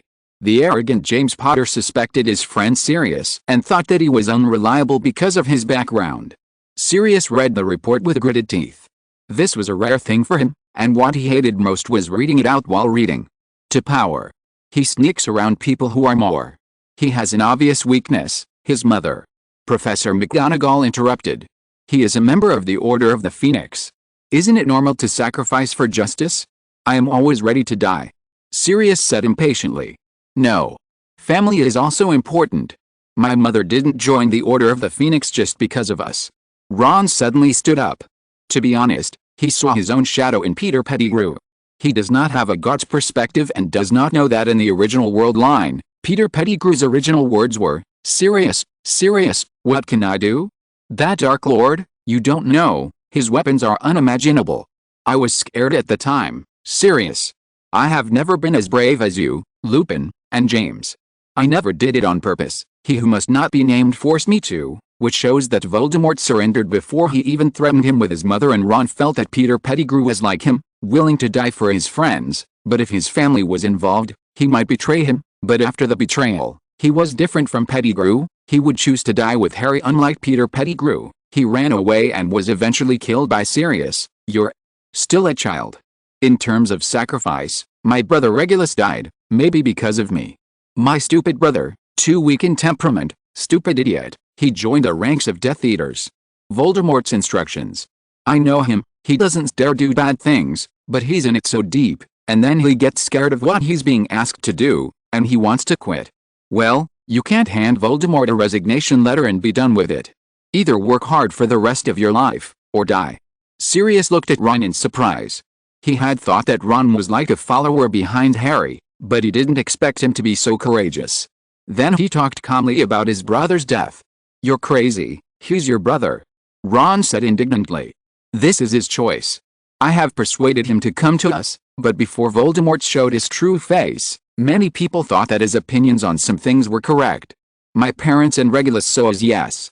They all agreed to maintain the purity of wizarding blood, get rid of muggle-born people, and let pure-blood people hold power. And retreated. I think my parents must think Regulus is a brave little hero. He joined the Death Eaters as soon as he graduated. Sirius finally said sarcastically. Regulus, is your brother trying to protect your family? Harry suddenly interjected. He was always used to thinking the best about a person. This was the case for Quirrell, and the same was true for Regulus. Maybe, but it doesn't matter. Regulus is a good boy. I'm sure what you said is possible. But Wormtail, that is, Peter, is not a good guy. Harry, you may criticize my attitude towards Slytherins, but Slytherin had a very bad reputation at that time, and almost no one would take the initiative to join him except for the Death Eater reserves. At that time, I often made trouble for them. James was for your mother, Lupin was for us, but Pettigrew felt happy because of it, from the behavior of bullying people weaker than him. Sirius said seriously, thanks to Taishia Umixu for the monthly ticket. This is the 4th time this month. I am really grateful, and there are no words to express my gratitude. I also remember the subscriptions and recommendations from other classmates. I bow to them. Chapter 213 The Annoying Snape. Family and justice are extremely important, and everyone has a different understanding. For Sirius, who is incompatible with his family, he had no feelings for the Black family after witnessing his close family members being expelled. To him, James was much more important than his family. In terms of his choice after graduation, Sirius joined the Order of the Phoenix not so much for justice, but for James' the brief embarrassment. Sirius talked about why he was in trouble with Slytherin and what kind of person Peter was. Harry read the newspaper, and he didn't agree with Sirius's words. He had been on the side of trouble since he was a child, and it was difficult for him to understand why he would provoke others for no reason. In this regard, it was easier for Draco to understand Sirius. Is it true what Rita Skeeter said about Professor Snape in her article? Do you often make trouble for him? Isn't he my mother's friend? Harry asked doubtfully after checking the newspaper. Me? To be honest, I do it more for James. Because he was your mother's friend, and he was a Slytherin, and not only that, but he also hung out with a bunch of bad guys in Slytherin. They all later became Death Eaters, and Snotloud also, even Snape, but according to Dumbledore he was a spy. James fell in love with your mother at first sight, and your mother remained friends with Snape, even after Snape's friends played some creepy pranks on your mother's friends. The relationship has not been affected. So James had a sense of crisis. He liked Lily and hoped that Lily would not be with bad guys. So his pranks on Snape became more and more extreme. Sirius paused and looked at Harry and Michael. Professor Gel looked incomprehensible. "Don't look at me like this. Professor, you should understand that Snape is not a victim. He also resists. It takes 4 of us to deal with one of him. He knows a lot of black magic." "Oh, can't you resist being bullied?" Harry mocked coldly. "It seems that Lupin still can't control you." Professor McGonagall sighed. "Professor, this has nothing to do with Lupin. We were all arrogant little fools at that time. Harry, we were still children at that time. We stopped doing this after we turned 15. Sirius said, but looking at Harry's unbelieving expression, he still couldn't bear to lie to Harry, who had James's face. Okay, that was all because Snape and Lily had a falling out, and James felt he needed to have a good image for Lily. Everyone thought we were the best. We just lacked self-control sometimes. Hates us, for a little monster who only focuses on dark magic. You must know that James can do everything Snape wants to do. He is very popular, and he is good at playing Quirk. Strange ball, he's good at almost everything. This is the main reason why James often teases Snape and other students. How could she marry him?" Harry said sadly. "She hates him. Didn't I say that James won't be so arrogant in the future, and he won't even play pranks on Sudden anymore?" Sirius said. "Including Professor Snape?" Harry asked in disbelief. "That's all because of Snape himself. He never misses a chance to curse James. James can't just resist. And later on, James wouldn't even resist in front of your mother. James kept insisting like this. It wasn't until 7th grade that Lily finally agreed to date James. Be honest, he is indeed a nasty guy. We have conflicts with him. It was Snape who first mocked James and wanted to kill him. Lampfinder, say if you'd rather have brawn than brains," Sirius said, frowning. Harry turned his head towards Professor McGonagall. "Well, James Potter did have fewer violations after 5th grade. It's like changing from Fred and George to Percy. If you are interested, I can show you his violation records," Professor McGonagall said, and then Harry believed it. "Then I'm going to go first, Harry. I want to fight for one thing." Sirius took a deep breath and showed anxiety. "We have talked so much, and I know that you do not approve of my previous behavior. Today, after doing so many stupid things, maybe you don't want to, but I still have to fight for the opportunity first. Of course, if you are willing to live with your aunt and uncle, I will understand. But, well, think about it. Go ahead. If you want a different home." "What, living with you?" Harry said tremblingly. "I understand, then I won't go." Sirius mistook Harry for rejection. "You are so confused. I swear on Harry's best friend's behalf, he's happy. I don't think Mr. Potter meant that." Draco, Ron, and Professor McGonagall said this one after another. "Is it true, Harry? Has Azkaban messed up your head?" Harry said, his voice suddenly hoarse like Black's. "Of course I do. Do you have a house? When can I move in? I'm going to find Dumbledore."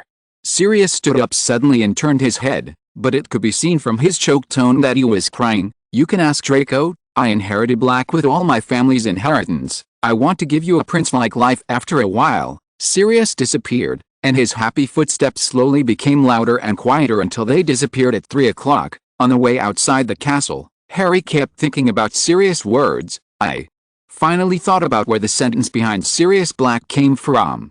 Ron suddenly jumped up, then pricked his throat and said in the voice of Rita Skeeter he imagined, in the wizarding world and everyone's eyes, his childhood should be treated like a prince. "Come on, Ron, you always have a good memory in strange places." Ron stoned and said, "Dad, Mom, my bad grades in potions and charms are all because of you-know-who, and Harry and I are going to stop him from taking the Philosopher's Stone." Chapter 214, The Confrontation at the Black Lake Pier. On the way to Hogwarts Castle, Ron and Draco's conversation did not attract his attention at all. Harry's mind was buzzing. He was leaving the Dursleys. He was going to live with his father's best friend, Black. He felt dizzy. What would happen when he told the Dursleys that he was going to live with his godfather? He had thought about this scene 1,000 times, but for some reason he felt a little reluctant. Was it because Dudley was no longer evil? Or Dudley also became a wizard, and he wanted to see how his aunt and uncle treated their little baby Dada, a wizard. He is leaving the Dursleys' house. I remember waking up every morning and looking up at the bottom of the stairs, dreams, green lights flashing. He felt confused. He thought of Aunt Petunia. She actually knew Professor Snape.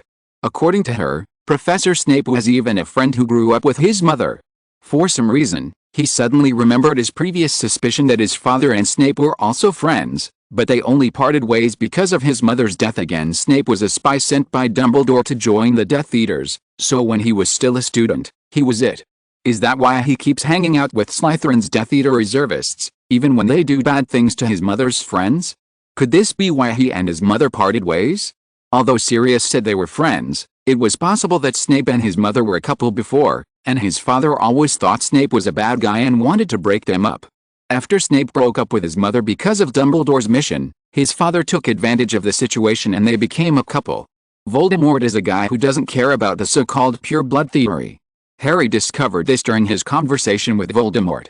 Professor Snape is the master of potions, and now he has become the dean of Slytherin.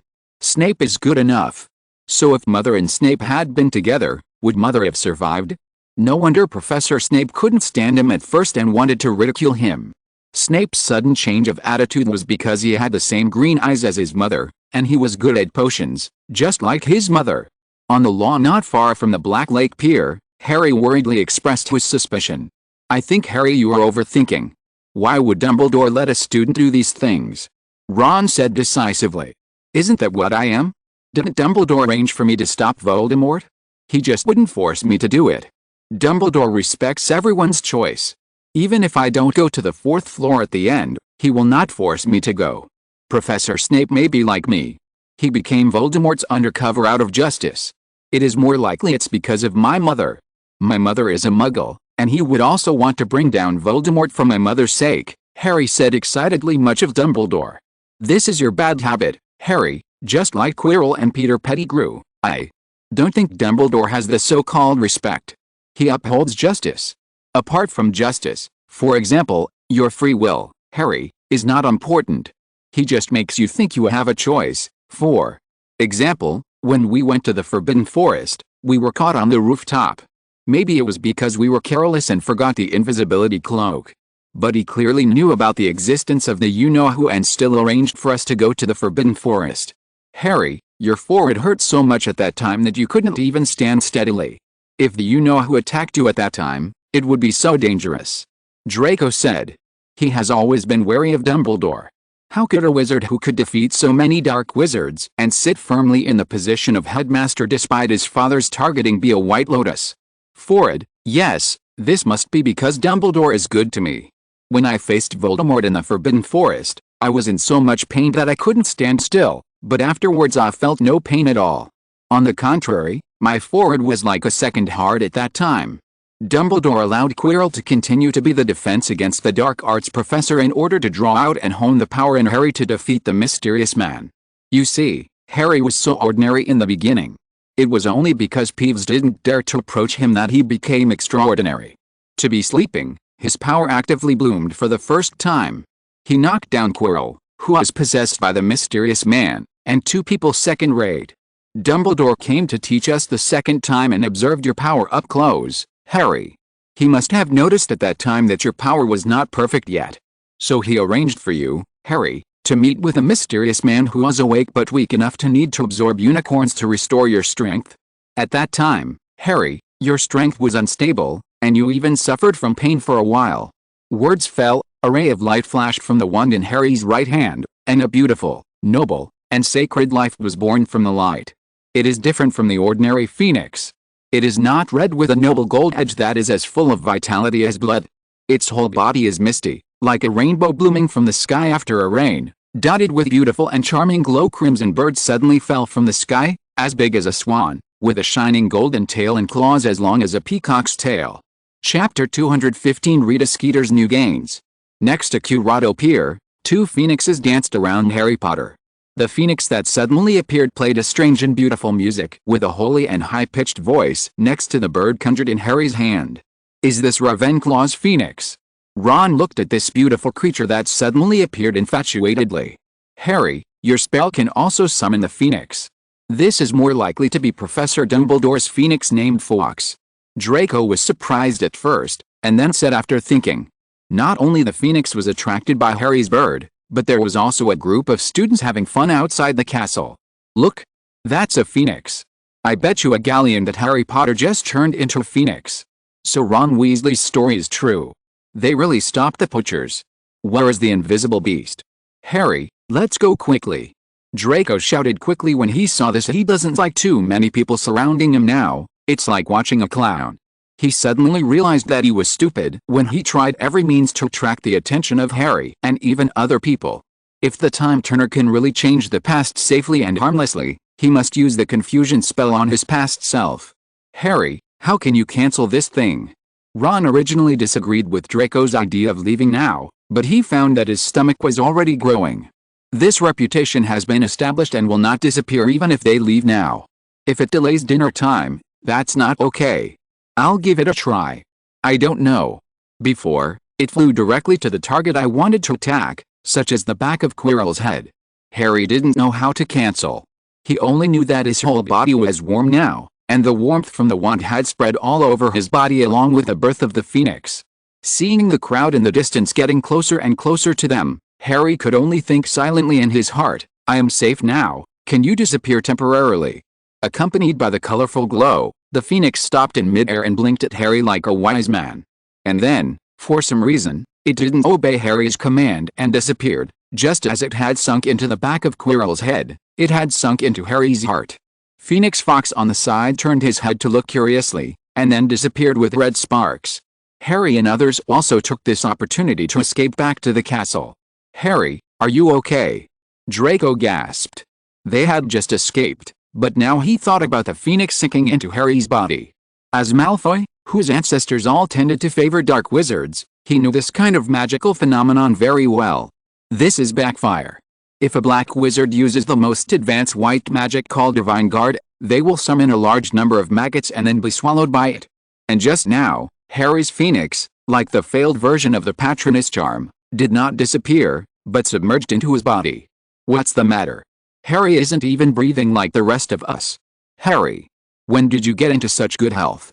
Ron, who was in the best health among the trio, couldn't help but widen his eyes. That phoenix hasn't disappeared. Draco said angrily, and then like a gangster who bullied a decent woman, he pulled off Harry's clothes, revealing his wide and slightly boned chest. Draco, you are crazy. What does this have to do with the phoenix? But according to me, Harry, you are too thin now. Look, it's all bones. Ron first scolded Draco as usual, and then became curious. He leaned forward and touched Harry's ribs with his cold, sweaty hands, making squeaking sounds from time to time. Shan. You two are going to freeze me to death. Stop touching. Although Harry understood what Malfoy meant, he still didn't want to be touched. What's more, Ron obviously didn't understand anything and was just joining in the fun. You must know that although it is summer now, the temperature of your hands exposed outside is still different from those inside. Ron gave up as soon as he could, but Draco still wanted to continue to look carefully. Okay, I'm fine. If there is any difference, it is that my physical strength is better. Normally, I would be out of breath after running for such a long distance. He seemed to feel two hearts beating. Draco doubtfully touched it a few more times before letting Harry get dressed. This is the corner of the castle. The reason why they are so bold is because they can see it as long as someone passes by. A beetle with the outline of glasses as the mark around its tentacles flew slowly past, accompanied by a strange flash of light. Kate, this is the best thing to ask you. In the changing lounge of the room of requirement, Ryan suddenly knelt down and said to Kate. What? Kate blinked and wrinkled her nose. If you are a reporter, you have been paid a lot of hush money and threatened because you reported on a certain person. But now that you have discovered the evidence of the previous report, what will you do? Ask for funding or publish it again? Ryan held Kate's little hand and said. Harry Potter? Rita Skeeter. Kate pulled her hand out and rolled her eyes. It must be another little secret between Harry Potter and his two friends. Ron Weasley is a big mouth, and he often says things that make people misunderstand.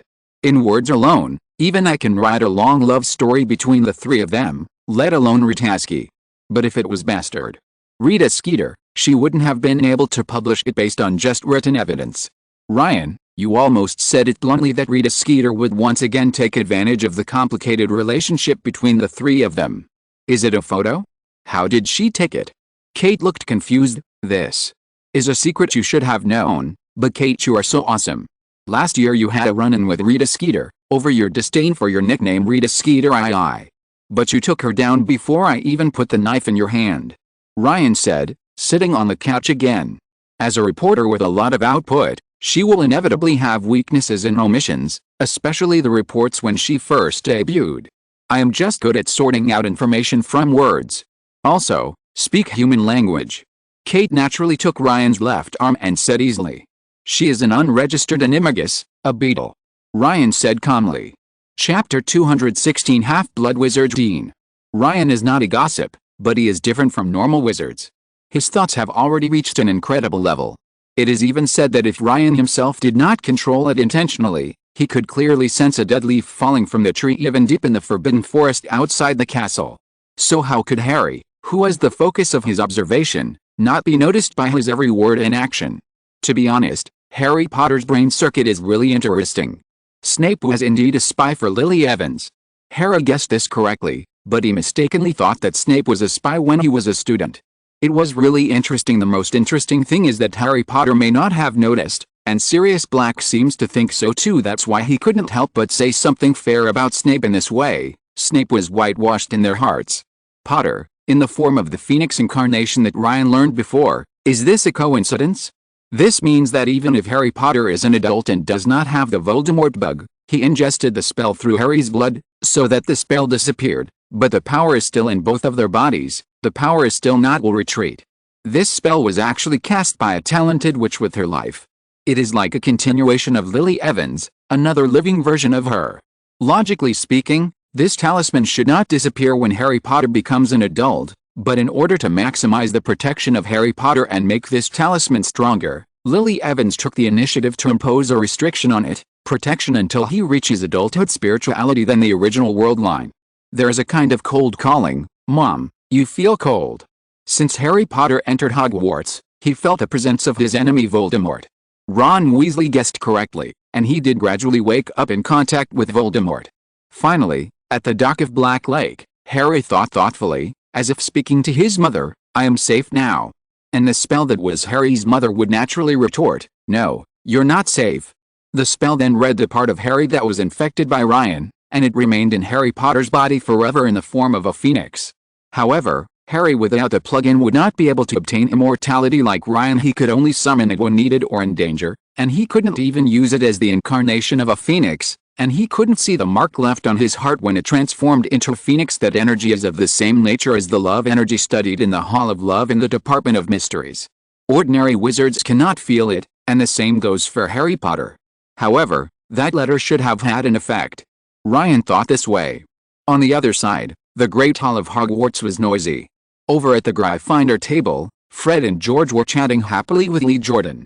It seemed that Gryffindor's defeat today didn't make them feel disappointed. Thomas, who was a few seats away from them, had red eyes for some reason, which puzzled Harry. Dean was considered his friend, and he knew very well that Dean didn't like Quidditch very much. At the same time, at the Slytherin table, Draco was chatting with a girl named Pansy, and Crabbe and Goyle were feasting.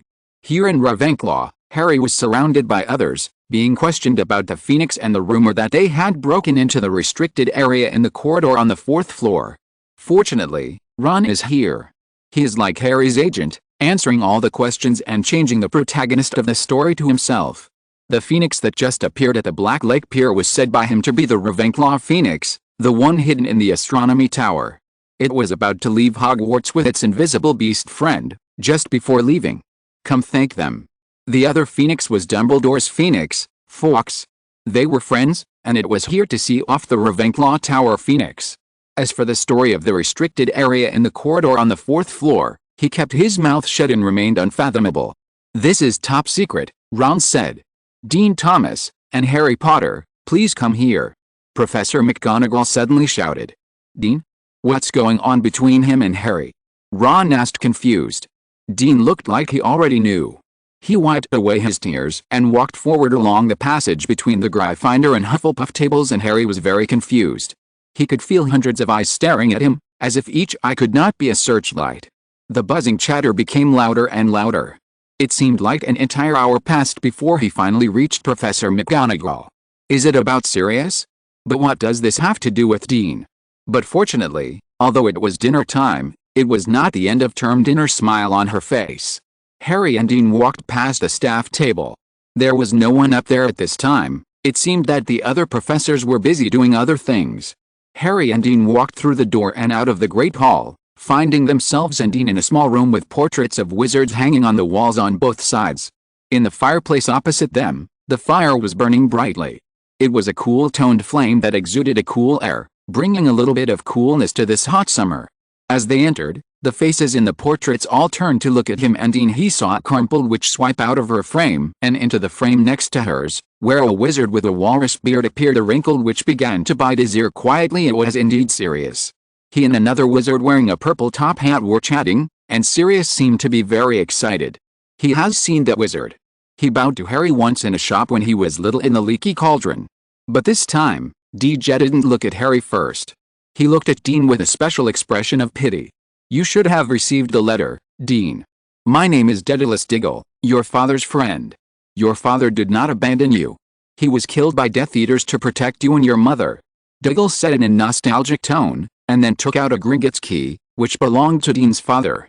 Dean's father is Hadwin Jones, who is also a student at Hogwarts and a Gryffindor House student.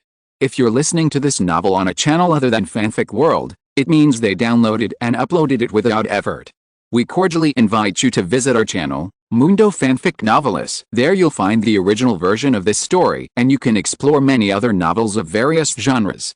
We're waiting for you to immerse yourself in a world of incredible novels.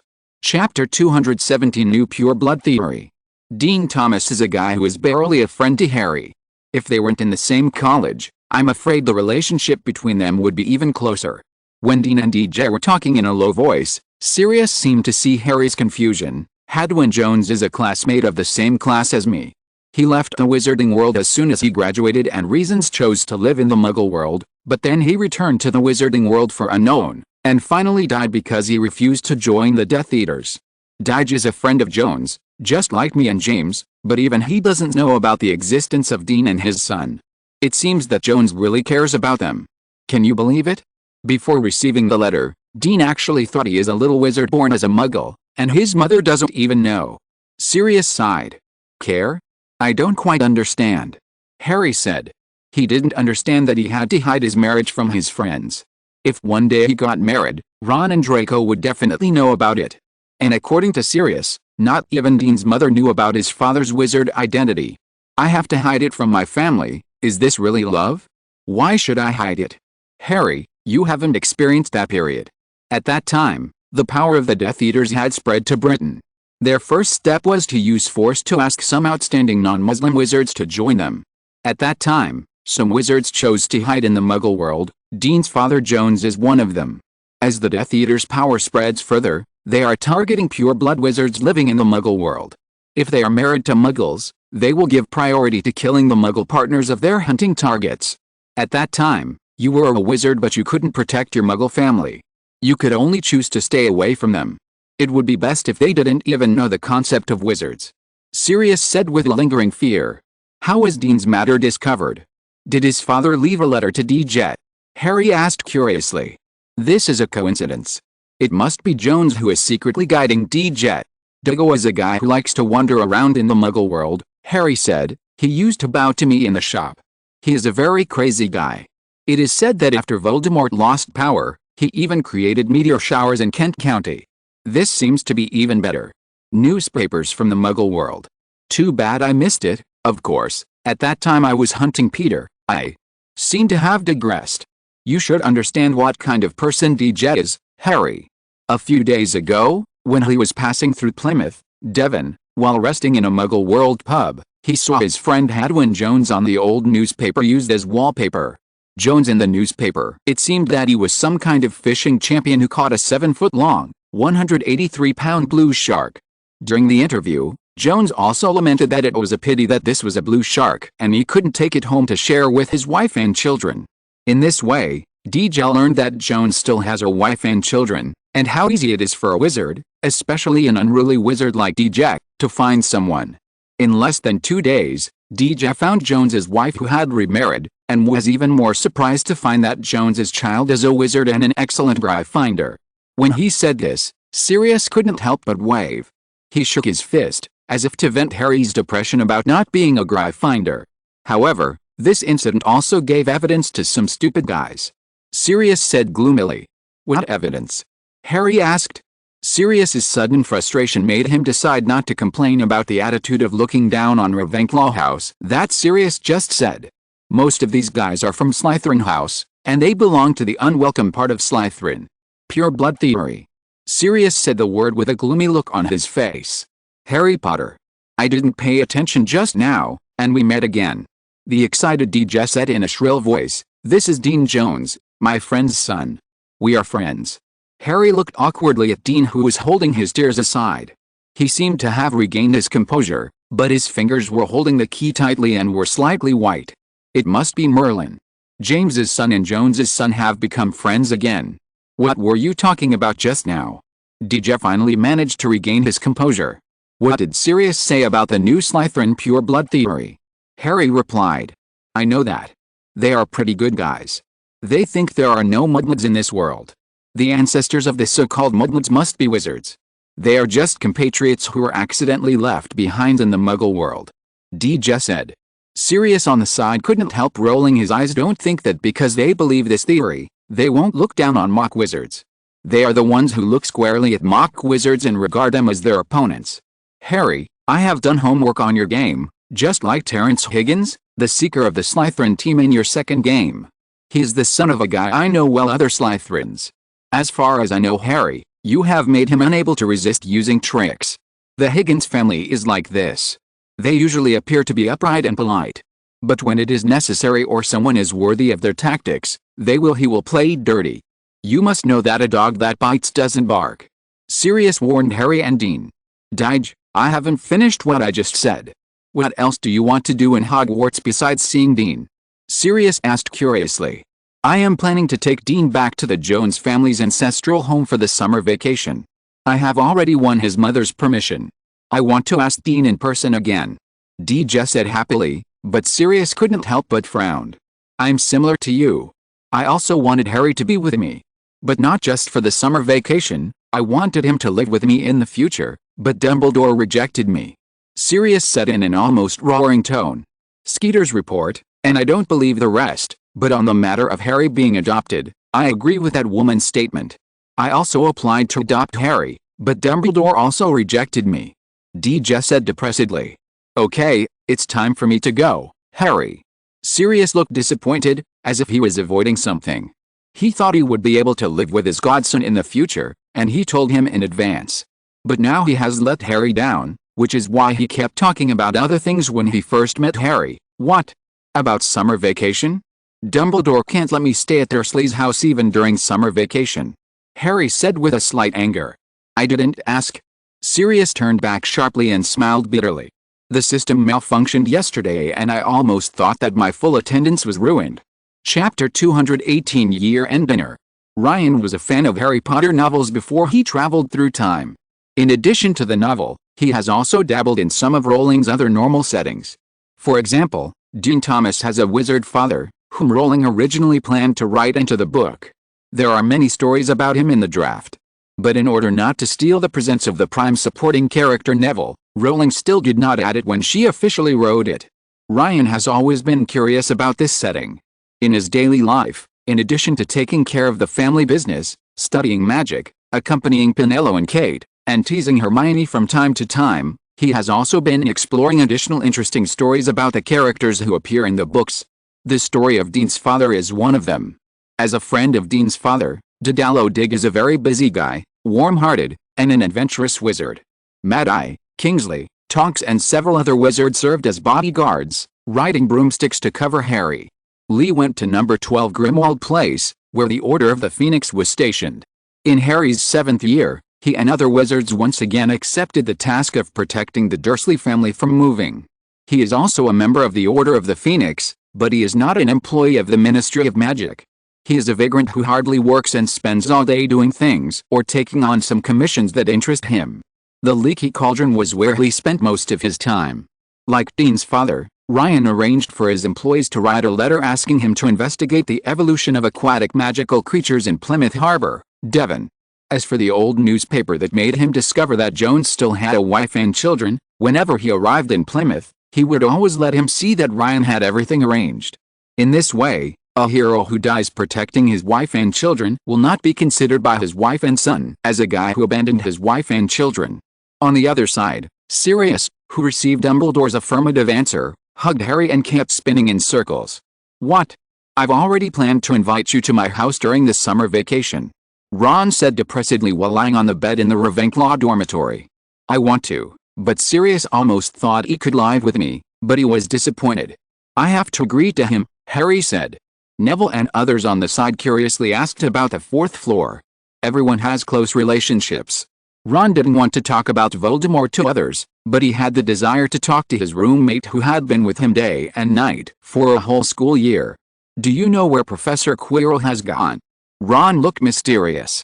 Harry, who was on the bed next to him, wanted to stop him, but he thought that Ron would be relieved from Harry's depression that he could not go to Ron's house for the summer vacation, and Dumbledore did not ask them to keep it a secret.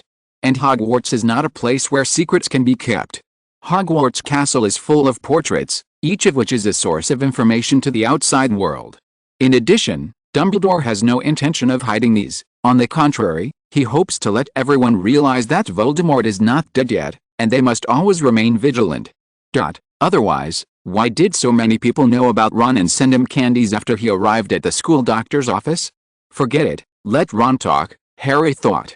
"Street Mungos," Anthony answered while Harry was thinking. "This must be the curse of the Defense Against the Dark Arts class. As far as I know, every previous professor of this class could not continue to teach for various strange reasons. Most of them went to St. Mungo's. He's dead." This was Neville. "I know that Harry rescued the magic stone from the mysterious man. Professor Quirrell must have met the mysterious man. Everyone knows what the mysterious man said, and this speculation is closer to reality." As a result, even Terry and Michael, who were inseparable from Anthony, stood on Neville's side. "Okay, you guessed it right, Neville," Ron said in a very disappointed tone. "But that's not a magic stone, it's called a magic stone. You don't know about Nick Flamel, do you?" Ron paused briefly, and he got the answer he wanted from the faces of Neville and others. He continued to add proudly, "Haven't you ever eaten chocolate frogs? Dumbledore's card mentions him. He's over 600 years old. Voldemort is at the back of Quirrell's head. If it weren't for Harry's power to restrain, well, let me tell you know who, his power to restrain you know who. How could Quirrell faint twice? We were all there but nothing happened to us. Oh, and he also killed a unicorn in the Forbidden Forest. In the end, Harry got the Philosopher's Stone and defeated you know who," said Ron. "Man, who got the Philosopher's Stone?" Terry said fairly. Ron smiled proudly and patted Terry on the shoulder like a father. This made Terry wonder if he shouldn't have said what he said before. Following Harry's rainbow fart, everyone gradually fell asleep. Time soon came to the end of semester dinner the next day, which was also the year-end dinner. The end-of-year dinner was unusually sumptuous, and the Great Hall was decorated in the blue and bronze colors of Ravenclaw to celebrate their end of Slytherin's 6-year run of winning the House Cup. A huge banner with a Ravenclaw eagle hanging on the wall behind the guest of honor seat. Except for the Slytherin table, the students in the other houses looked as if their house had won the House Cup. Barrow of the Slytherin table stared directly at Ms. Grey, who quickly made her regain her poker face, but this time she did not leave like before, but floated to the Ravenclaw table waiting for the main to announce who will win this year's Academy Cup. Gryffindor's headless Nick was smiling next to Dean and Seamus, looking proud and saying something like Slytherin was finally finished. A moment later, Dumbledore arrived, and the noise in the auditorium gradually subsided. Another year has passed.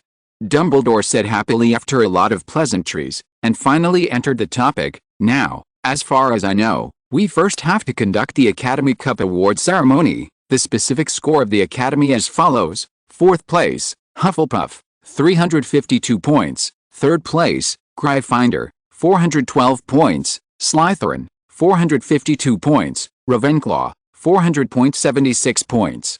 Chapter 219 Hogwarts, where even trolls can graduate. Ryan actually knew how unsociable Slytherin was, but he never expected it to be to this extent. As soon as Dumbledore finished speaking, except for the Slytherin table, all the tables in other houses erupted into thunderous cheers and stamping of feet.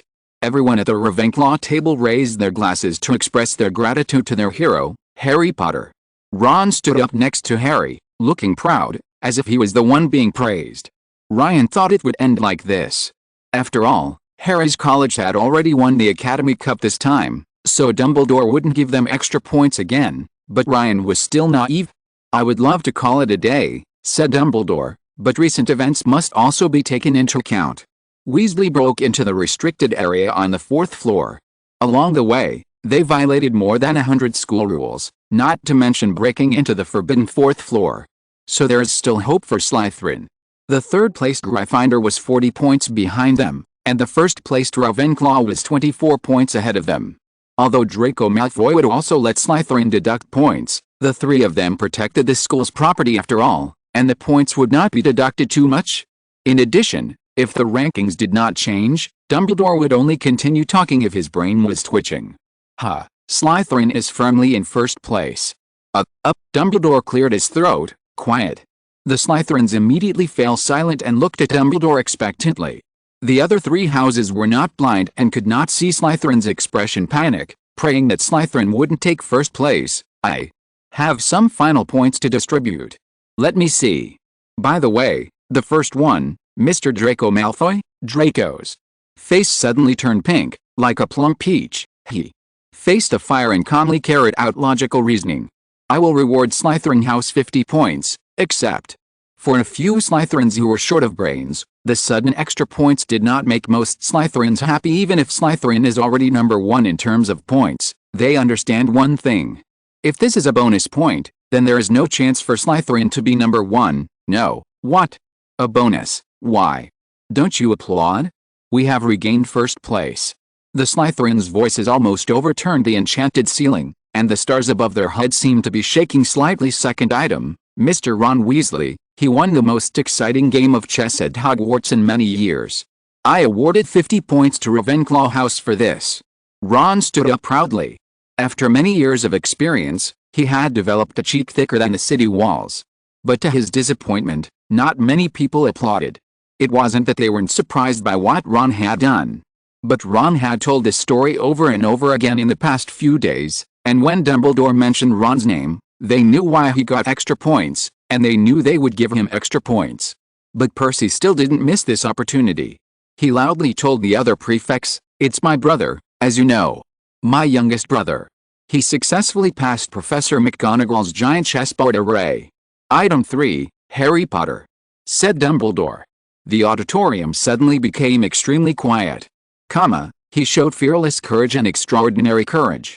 For this, I would also like to award Ravenclaw House 60 points. Ryan kept lamenting that this bad old man was so thoughtful.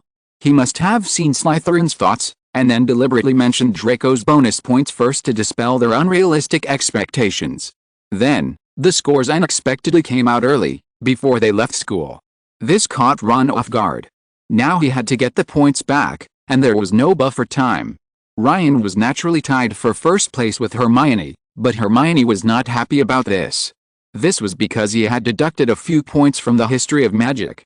Ron checked his scores and rankings in an anxious mood. "I have unexpectedly found that I have passed the exam with a very high score. Although the ranking is not very high, it passed the test and exceeded some points again. It's not that he doesn't like Dudley. To be honest, the relationship between them has gotten much better since Dudley became a wizard. But Dudley is a man who needs extra money and the recommendation of his father, a student, to get SME. Guy from Ting Middle School. There is no such thing as being expelled or demoted due to grades until the 5th year at Hogwarts. When you reach the 5th grade, your grades are not good enough. At most, you can't continue to take the improvement classes corresponding to the courses you are not good enough for in the 6th grade. 6th year, most of the other professors don't have higher requirements, and some classes don't even have requirements. In a sense, even if you are a muggle and get the rumored tea, troll, monster, you can still graduate. In the lounge beside the lounge chair, Ryan held a cup of black tea in his hand and said slowly. He could tell immediately that Harry was struggling with something. Then that afternoon, as if suddenly, their wardrobes were empty, their things were packed into suitcases, and Neville's toad was discovered hiding in the corner of the bathroom. Notices were sent to every student, warning them not to use magic during the holidays. Thanks to classmate 11 Yusufang for the monthly ticket yesterday. I am also very grateful for the recommendations and subscriptions from other classmates. Chapter 220 Unexpected Things. What is the name of Neville's toad? Leif or Foley? Ryan didn't pay attention.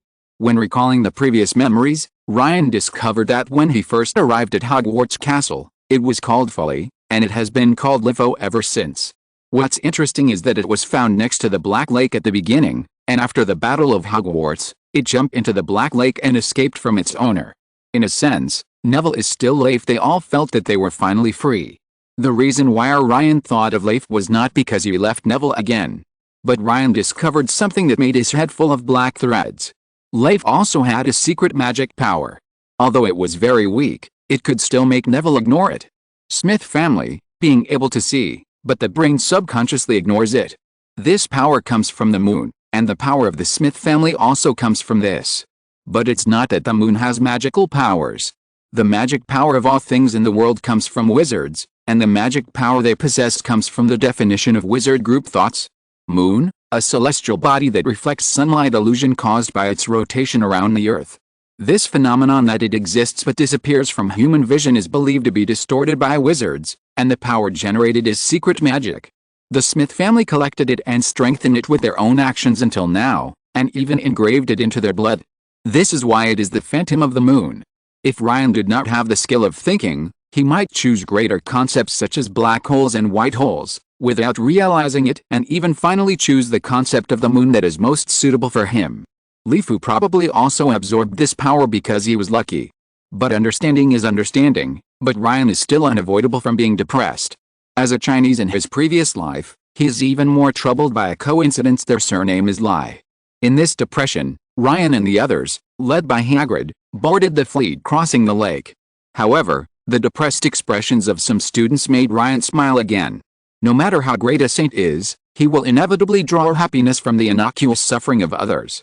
The rules of Hogwarts are as old-fashioned and outdated as the country of Britain. In Hogwarts, especially Slytherin, many students are from Hogsmeade. Logically speaking, they should just walk a few steps home during the holidays. But because of the school's regulations, not only could they not do this, they also had to take off their wizard robes, put on jackets and blouses, and go to King's Cross Station in the Muggle world. So, amid the sad faces of some Slytherin students who were forced to put on Muggle clothes and take a long way home, Ryan happily came back to his senses. On the Hogwarts Express, Harry watched the countryside outside the window grow greener and neater. On the other side, Harry once again bought snacks from the unknown saleswoman on the train, but this time he only bought a pack of Beebs every flavor beans to share with Ron and Draco. Ouch! It smells like boogers. Ron frowned, but he didn't spit out the beans, but swallowed them. Mine is chocolate. Harry, how are you spending your summer vacation? After all, your Muggle relatives are too. Draco was about to stop talking, with a worried expression. Blood to protect me. In a month, I can go to Sirius's house. Harry said with half regret and half joy. Harry, you can use magic. The Ministry of Magic's judgment of whether someone casts a spell does not know exactly who it is. They will only know that there are magic fluctuations in that area, and there are no adult wizards there. Draco said sadly. It seemed like he was still angry about being nearly beaten by Dudley use of magic by minors. The trace is a charm that detects magical activities by wizards under the age of 17. If you, or someone around you, recite a spell to get you out of here, the Ministry of Magic will know. Ron was confused. What I'm referring to is the trace. It's just not accurate enough to be the person who cast a magic. Harry, you can cast a magic. When the people from the Ministry of Magic come, just say it's the Dursley guy. Let him be expelled. The Ministry of Magic will definitely believe Harry Potter's words. Even if the secret is exposed, Dumbledore will not allow you to be expelled. Draco said proudly. Forget it, Dudley is not bad either. If he can't become a wizard, Uncle Dursley and Aunt Petunia will probably jump for joy. Harry was heartbroken for a moment, but still refused. So, I can use magic. Damn Fred, he was so sorry. I always wished they forgot to send this to us. I said why he and George had been doing some stuff in the bedroom last year. I asked about the trick, and they said it was a Muggle technique. Ron said angrily. Yes, our wizarding family can cast magic at will. As far as I know, The wizarding families I know will also provide extra tutoring so as not to be inferior to some wizards from non-wizarding families. Draco sighed. Only now did he realize how stupid he was before. The wizarding families he knew had been in Slytherin for generations, and they all looked down on muggles, saying things like mudbloods. But judging from the fact that they have to take extra tuition and practice magic during the summer vacation, what they say and what they do are completely different. Why didn't my dad tell me this? Ron looked depressed. Like Bill, Charlie, and Percy, they had never performed magic in front of him during holidays before. Your father, Arthur Weasley, is a great wizard. How could he take advantage of loopholes in the rules? Unless it is for a greater benefit. Draco quickly explained to Ron's father. Those who didn't know better would think that Arthur Weasley was his father. That's right. Ron nodded proudly on the other side. Ron, who was proud of his father, did not expect that an unexpected thing would happen to him. Outside King's Cross Station, the slightly fat Molly Weasley and her husband were waiting outside with livid faces, a few photos in their hands. Looking vaguely from a distance, they seemed to be a white chest with fluff shining in the sun.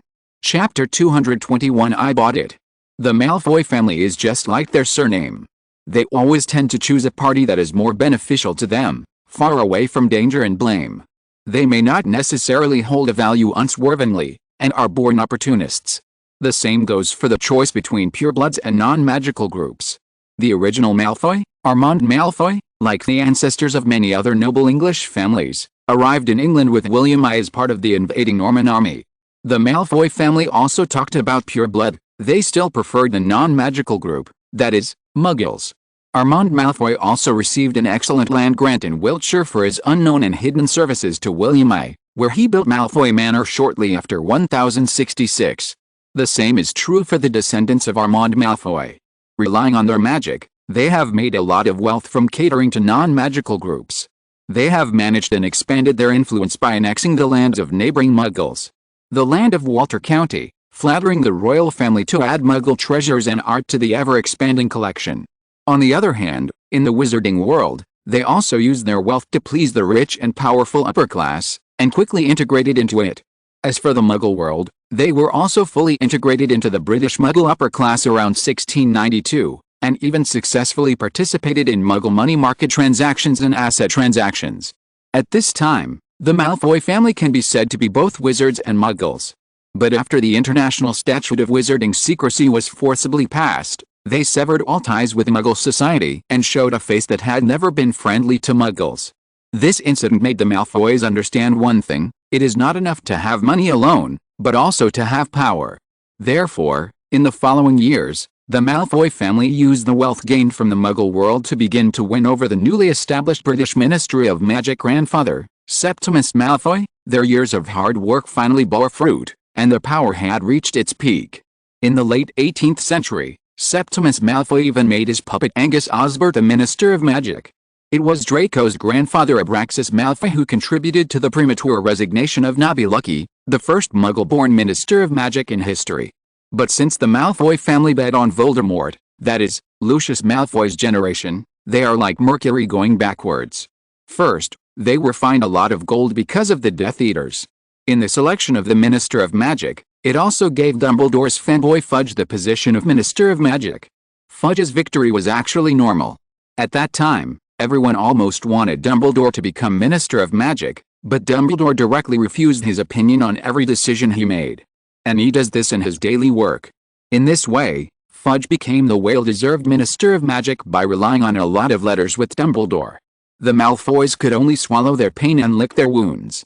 But anyway, the Malfoys haven't shown much friendliness to the Muggle community for hundreds of years, let alone wearing Muggle clothes and picking people up at the train station like a Muggle. Muggles, they are always on the inside and finally use the portkey to go home. Only pro-Muggle or portkey-averse wizarding families waited outside for their children to pass through the walls. At this moment, the appearance of Lucius Malfoy and his wife outside the platform made many wizards dressed as Muggles stunned, especially since they were standing next to their old enemies, the Weasley family. All of this happened because 2 days ago, Rita Skeeter was happily in her room, trembling slightly as she looked at the hot photos that had just been washed out of her crocodile leather handbag. Now, even Dumbledore can't stop her. As for Lucius Malfoy, That was no longer a concern after her boss saw a few photos and the words she wrote later. If it was Septimus's time, or when Voldemort was still alive, his boss would still be afraid of the Malfoy family. But now, the previous concession was just because there was no more authoritative later argument, and her readers were eager to see arguments similar to photos. As the most powerful ace reporter of the Daily Prophet, she does not have to stay in a small room at the Daily Prophet in London like other young reporters, except for attendance. And she only needs to lie down on her own dragon-skinned sofa. Except for the space dedicated to writing, the rest of the table is filled with snacks such as pineapple preserves. She can easily take out a bottle of Kingly under the table. Precious and cherished peacock feather automatic pen will perfectly write down the words in her mind. However, this also makes her fingers thick and fat, and she is completely unlike a journalist who is engaged in writing. At this moment, she was lying on her dragon-skin sofa, with a roll of parchment spread out on the table beside her. She reached into her crocodile leather handbag again, took out a long, dazzling green quill pen with her fat hand, put the tip of the green quill pen into her mouth, sucked it savory for a while, and then like kissing a lover's lips. Then she put the photos in front of her eyes, while the quill on the table stood vertically on the parchment, and the quill too stood on the tip of the pen, trembling slightly. She snapped her fingers, and soft music began to play. The pen moved whizzingly on the parchment along with the beautiful music, and lines of sharp words appeared on the blank parchment. I almost fell asleep. Next, the entire wizarding world will know the little secret between Harry Potter and his two friends, and my name will also be, haha. Rita Skeeter stood up and stretched her body. Put on her jeweled glasses, picked up the parchment on the table and looked at it carefully. When she showed a satisfied smile, she picked up the green quill that had fallen on the table and sucked on it. Got up. I'm sorry, Rita, I'm afraid we can't sell this article. A fat bald wizard looked at the news and photos that could bring huge sales to their Daily Prophet. Is it that idiot Fudge? He wants to temporarily turn to Dumbledore again to attract popularity. Rita Skeeter raised a thick eyebrow. No, I think not. A long and slender hand picked up the photos. Sirius Black? Why are you here? In the Daily Prophet. Pettigrew's remains. I bought it. Sirius opened the wine cabinet and took out a bottle of red wine. It's the end of the month. I would like to thank my classmate, the pure-blooded Romeo, my classmate, Luoa Yan, and my classmate Zuko Rose for their monthly tickets, as well as other classmates for their subscriptions and recommendations. V. Chapter 222 Black's Wealth. Who is the richest person in the wizarding world now? It must have been Malfoy a few years ago. They were the wizards and muggles. However, with the promulgation of the Secrecy Act, the Malfoy family has long been unable to make ends meet. Although it has also replaced some wizarding industries, with their pursuit of power and the fact that Voldemort was hacked more than 10 years ago after he was defeated, they still have money, but already, not in the richest bracket. The Smiths had money, but their wealth was as unknown as the men themselves. In addition, in Ryan's generation, he has rebuilt a one-to-one Smith castle. Smith is not the richest now. No one, including Fudge, might have imagined that the richest family was the Black family. To be honest, the Black family doesn't have much business acumen. Logically speaking, they shouldn't have so many gold galleons engaged in the real estate industry. This real estate is not Muggle real estate. They are not actually selling the house, but they have ownership rights to a large piece of land, and most of it happens to be in prime locations. The rent for these areas is actually not high, or even almost non-existent. It is stipulated by the magic contract and automatically flows to the Black family's treasury. Unlike other properties of the Black family, the gold galleons earned from these lands will only be left to the Black family owner, and cannot be used privately without the permission of others. Because the Black family was so old, the gold galleons earned from the land accumulated in small amounts, and since they were almost never used, it was almost an astronomical figure. There is currently no other living heir in the Black family who can be recognized as the head of the family, only Sirius. In addition, even if a wizard breaks the law and is captured in Azkaban, this will not affect their Gringotts vault. The gold in it cannot be seized by the Ministry of Magic, and the goblins will not steal it. Goblins, wizards and even humans have different values.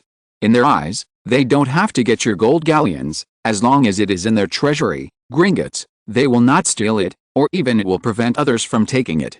Sirius is also different from the original world line. He also inherited some physical industries that can be seized by the Ministry of Magic. This is also why Sirius Black has the money to buy the Daily Prophet. So, Rita Skeeter handed over the photos under the temptation of promotion and salary increase, which caused Sirius to pause the cleaning of the house. Harry was coming over for a period of time during the summer vacation, and quickly contacted his godson's two lovers. The parents, Mr. and Mrs. Weasley and Mr. and Mrs. Malfoy. This is why the four of them are standing outside King's Cross Station with livid faces on the other side. The train finally stopped at platform 9 of King's Cross Station. It took Harry and the others a long time to get off the platform.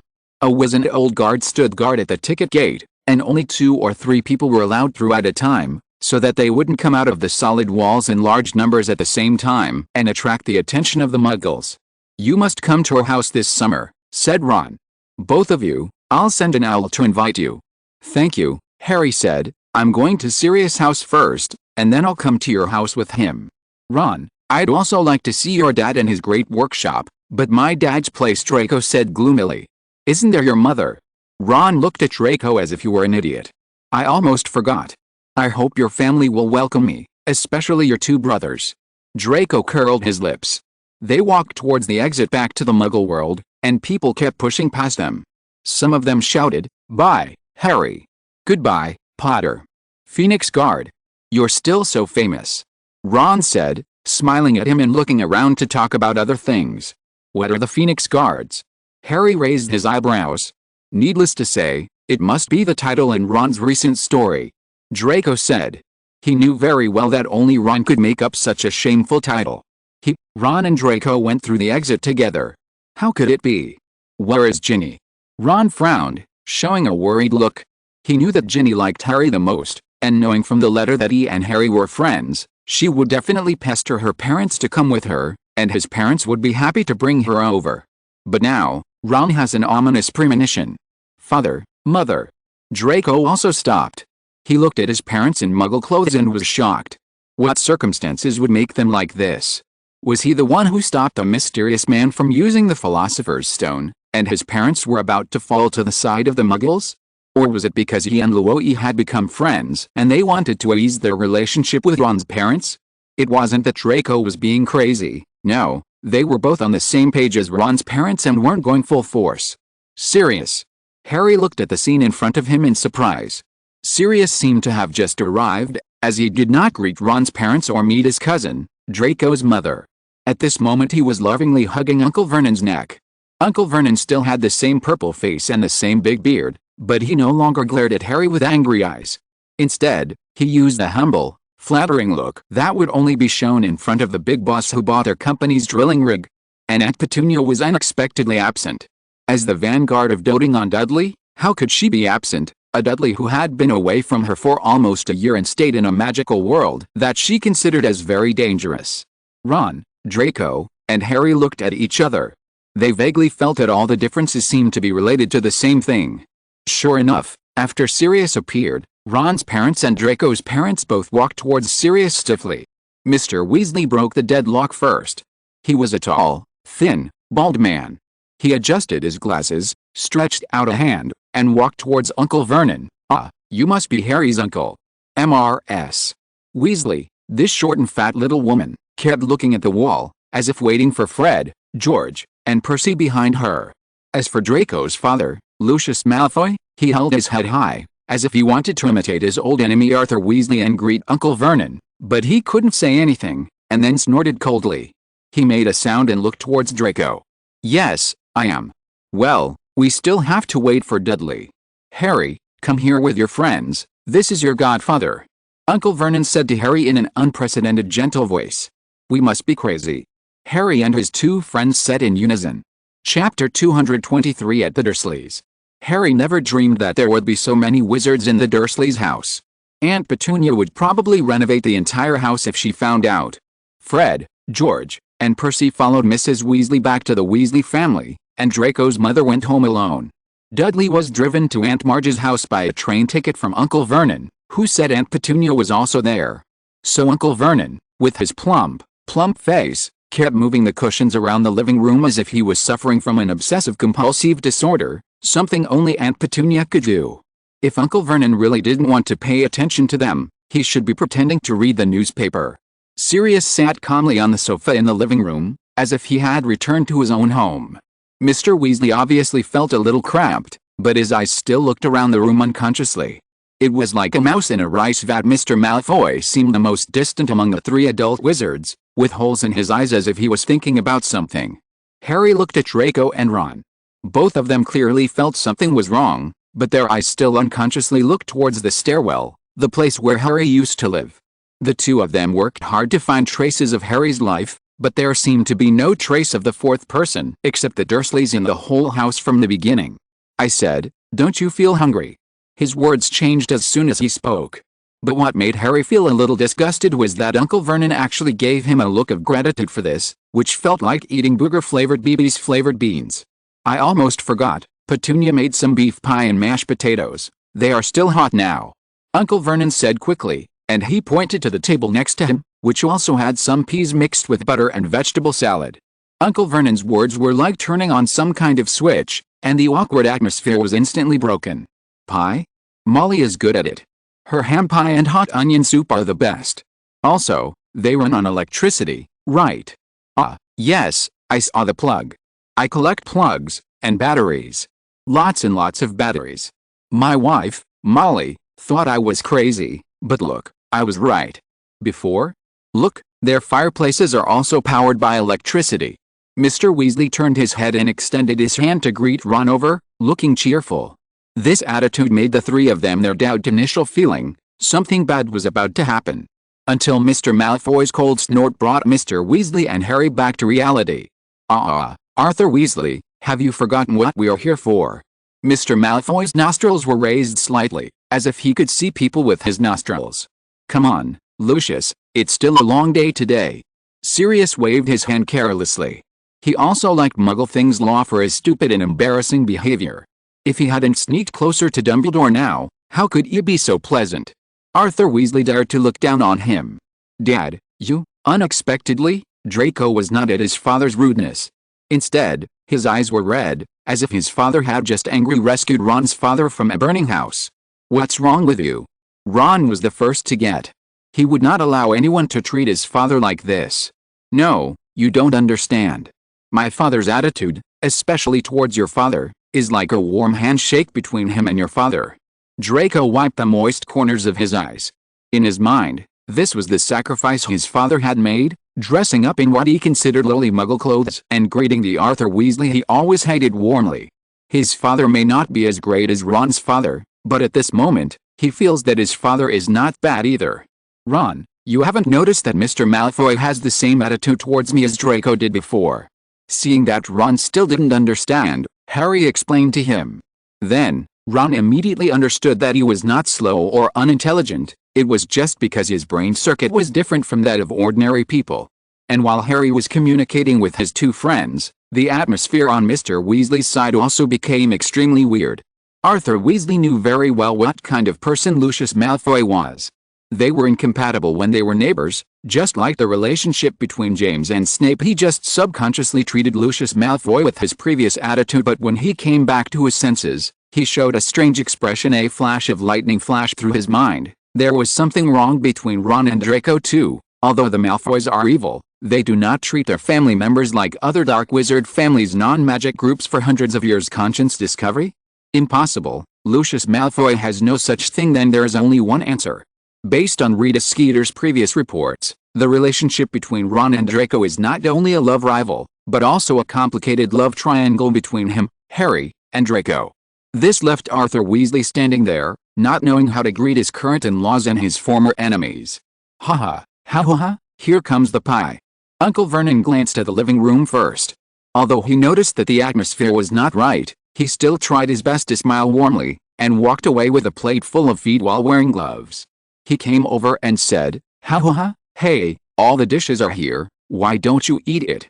Sirius just smiled, and Mr. Malfoy also noticed that something was wrong in the atmosphere and did not bother to talk to Muggles.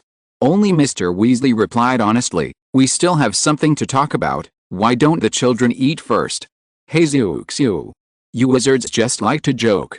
I have kicked my wife and children out of the house to make room for you. Eat it while it's hot. I won't disturb you. I'm leaving. Uncle Vernon suppressed his anger. He said, "You can't go. Let's eat together." Son, his brain circuits like to turn around at critical moments. Ha, you didn't understand what I meant, right? Uncle Vernon's mood was about to reach the critical point. My parents went back today. Not getting married is a sin. Now I am back to normal updates. Thanks to classmate 20220115110332204 for the reward yesterday, and other classmates for their recommendations and subscriptions. If you're listening to this novel on a channel other than Fanfic World, it means they downloaded and uploaded it without effort. We cordially invite you to visit our channel, Mundo Fanfic Novelists. There you'll find the original version of this story, and you can explore many other novels of various genres. We're waiting for you to immerse yourself in a world of incredible novels. Chapter 224 Unexpected Visitor. Unconsciously, the sky became dark. A gentle breeze rustled the neat hedges along Privet Drive, and the street was silent and spotless under the dark sky. The street lamps lit up one by one, illuminating the Browns' number 4 on the door of the Dursleys' house again. Just when Uncle Vernon was about to explode, the minute hand of the alarm clock pointed to 12. Uncle Vernon noticed something and quickly pretended that nothing happened and put his foot and his hand on the dining table. At this moment, a tall figure wearing a long cloak was walking along the Dursleys' garden path, and then the doorbell rang. Ah, I know that. Ringing the doorbell uses electricity, right? I'll open the door. Mr. Weasley said happily. A deep voice said, "Good evening, Arthur. D. Dumbledore. Professor. Headmaster. It's the wizard again." Everyone was stunned on the spot. Standing at the door was a tall and thin man with silver white hair and beard hanging down to his waist. He wore a pair of half-moon glasses on his aquiline nose, a black traveling cloak, and a pointed hat. "Sirius, I don't think you have forgotten what I said. Where are Petunia and Dudley?" Dumbledore said in a friendly and easygoing tone. "They went to my sister's house. Is there any problem?" Dumbledore's tone seemed to give Uncle Vernon some courage, and he said with a stiff neck, "Dursley, you muggle." Sirius and Mr. Malfoy scolded one after another. "Sirius! Lucius!" Dumbledore's reminder made them both shut up what they were about to say. Fortunately, otherwise those words would have been very unpleasant to hear. Harry thought happily for some reason. Hey! There are still some polite people among you wizards. This is my home. Uncle Vernon breathed a sigh. He wanted to continue saying something, but something about Dumbledore seemed to make him breathless for a moment. Maybe it was Dumbledore's striking wizarding aura, or maybe it was just that even Uncle Vernon could sense that it was difficult for him to show off in front of this man. "Professor, what did you say to Sirius?" Harry said. Harry suddenly thought that all this strangeness might be related to what Dumbledore had said to Sirius before. "I'd be happy to share it with you. However, I don't think it's wise to linger at the door for too long." He quickly crossed the threshold and closed the door behind him. "It is a long time since I last came here," said Dumbledore, looking over his hooked nose at Uncle Vernon. "I must admit that your agapanthus is in great bloom." Vernon Dursley said nothing, but from his rolling eyes, he must be trying to remember with his fat head when Dumbledore came. "Aha! You are the guy from Aberforth. You are the one who put this little bastard Harry in our house." Uncle Vernon said, "I think so." Dumbledore raised his eyebrows and used gestures to stop Sirius from getting angry. "How lively, Arthur, Lucius, I don't know why you are fooling around with Sirius, but letting Harry leave his relatives is obviously an unwise choice." Dumbledore said. "Dumbledore, we are Mr. Malfoy and Mr. Weasley." Both looked anxious to explain. This made Ron and Draco, who originally wanted to interrupt, decide to wait and see. "You are their leaders, right? I want to report to you that this guy named Sirius said a lot of nasty things to us and threatened us with his magic tricks." Uncle Vernon said with his little fat finger as Sirius said this. Sirius didn't care at all. He just wanted to explain all this, but due to privacy reasons, he wanted to discuss among themselves the relatively niche issue of Harry and the other three sexual orientation, Dursley. "Although I'm glad that Harry didn't suffer the same abuse as Dudley at your place," Dumbledore said. "We abuse Dudley? Are you?" Uncle Vernon said angrily, but Dumbledore raised a hand to signal silence, and the room immediately fell silent, as if he had suddenly turned Uncle Vernon into became mute. "I dropped Harry on your 10 steps years ago, leaving a letter explaining that his parents had been murdered and hoping that you would care for him as your own child. But you didn't press my button. Do as you say. You never considered Harry your own son. All he got in your hands was neglect and constant abuse. To be honest, I can understand what Sirius did. He should have told you that he is Harry's godfather.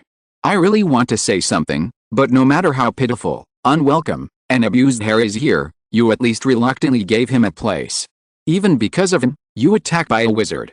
In this way, Harry's protective power based on his mother's bloodline will always be in effect. Dumbledore sighed deeply. Wait, wizards attack? When? Uncle Vernon asked doubtfully. That was a very cunning wizard. He cleaned up the traces of the attack, but Dudley undoubtedly retained that wizard's magic power in his body. Dumbledore said, held Ron's hand. This made Mr. Weasley next to him, who didn't know much about everything, couldn't help but sigh. That's more like it, Sirius muttered. I understand now that Dudley became such a toy guy like you. It's all because of you, I understand. Uncle Vernon said, looking from Dumbledore's face to Harry, and then pulled his pants down, pulled up.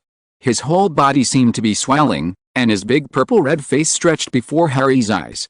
Okay, now it's all solved. He took in enough breath, and the front of his shirt became tight. You can get out of this home, kid. You can't stay here. We are willing to adopt you. The premise is that you can't threaten my wife and son, and you can't cause us any trouble. If you want to bring us threats, I've had enough. Get out. I don't think so. Harry staying with you is also to protect you. The most dangerous time is when he leaves you. His mother's protective power will disappear from you. Dumbledore said patiently. Okay, I don't care. I'll leave the living room to you freaks. Uncle Vernon stared at Harry for a few times, then angrily went upstairs. Chapter 225, Dumbledore's Loss of Control. I'm afraid Aunt Petunia never imagined that there would be wizards and no muggles in her favorite living room, Harry couldn't help but think. To be honest, he should have been surprised, even ashamed, by the attack on the Dursleys' toilet. Dumbledore, how about we talk while eating? Sirius showed a shy smile. Oh, I thought you didn't welcome me and just wanted me to stay in the living room. Dumbledore was not as agile as an old man over 100 years old.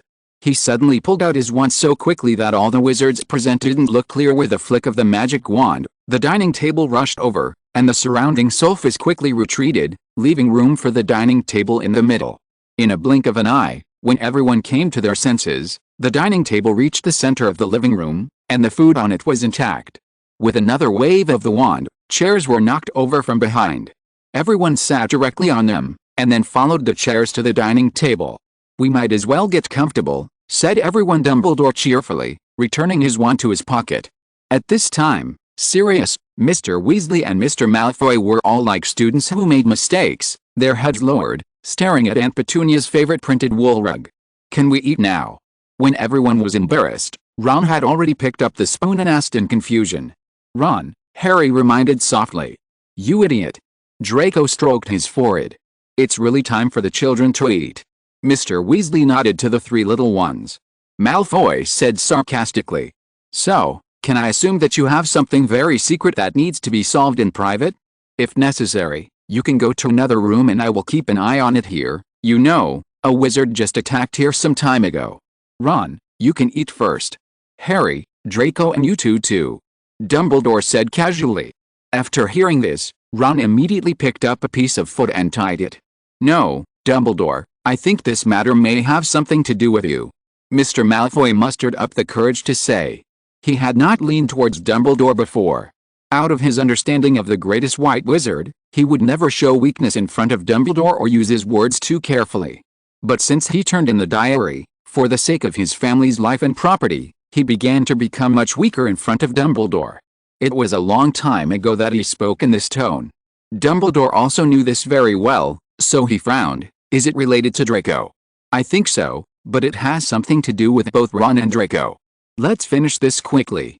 I support Ron's niche hobby genre. After we finish talking, I also want to study the TV plug. Mr. Weasley said excitedly. What? Did I just hear my name? Ron mumbled, his mouth bulging. Eat your food. This was Draco, who wanted to continue to listen to the adults' explanations. On the other side, Mr. Malfoy was obviously angry. We are not like your Weasley family, who have too many children to raise. I only have one child. Hey, Harry is James' only son, said Sirius. He didn't care much about Harry's sexual orientation. As James' best friend, he believed that if James were still alive, He would only care more about the child's happiness.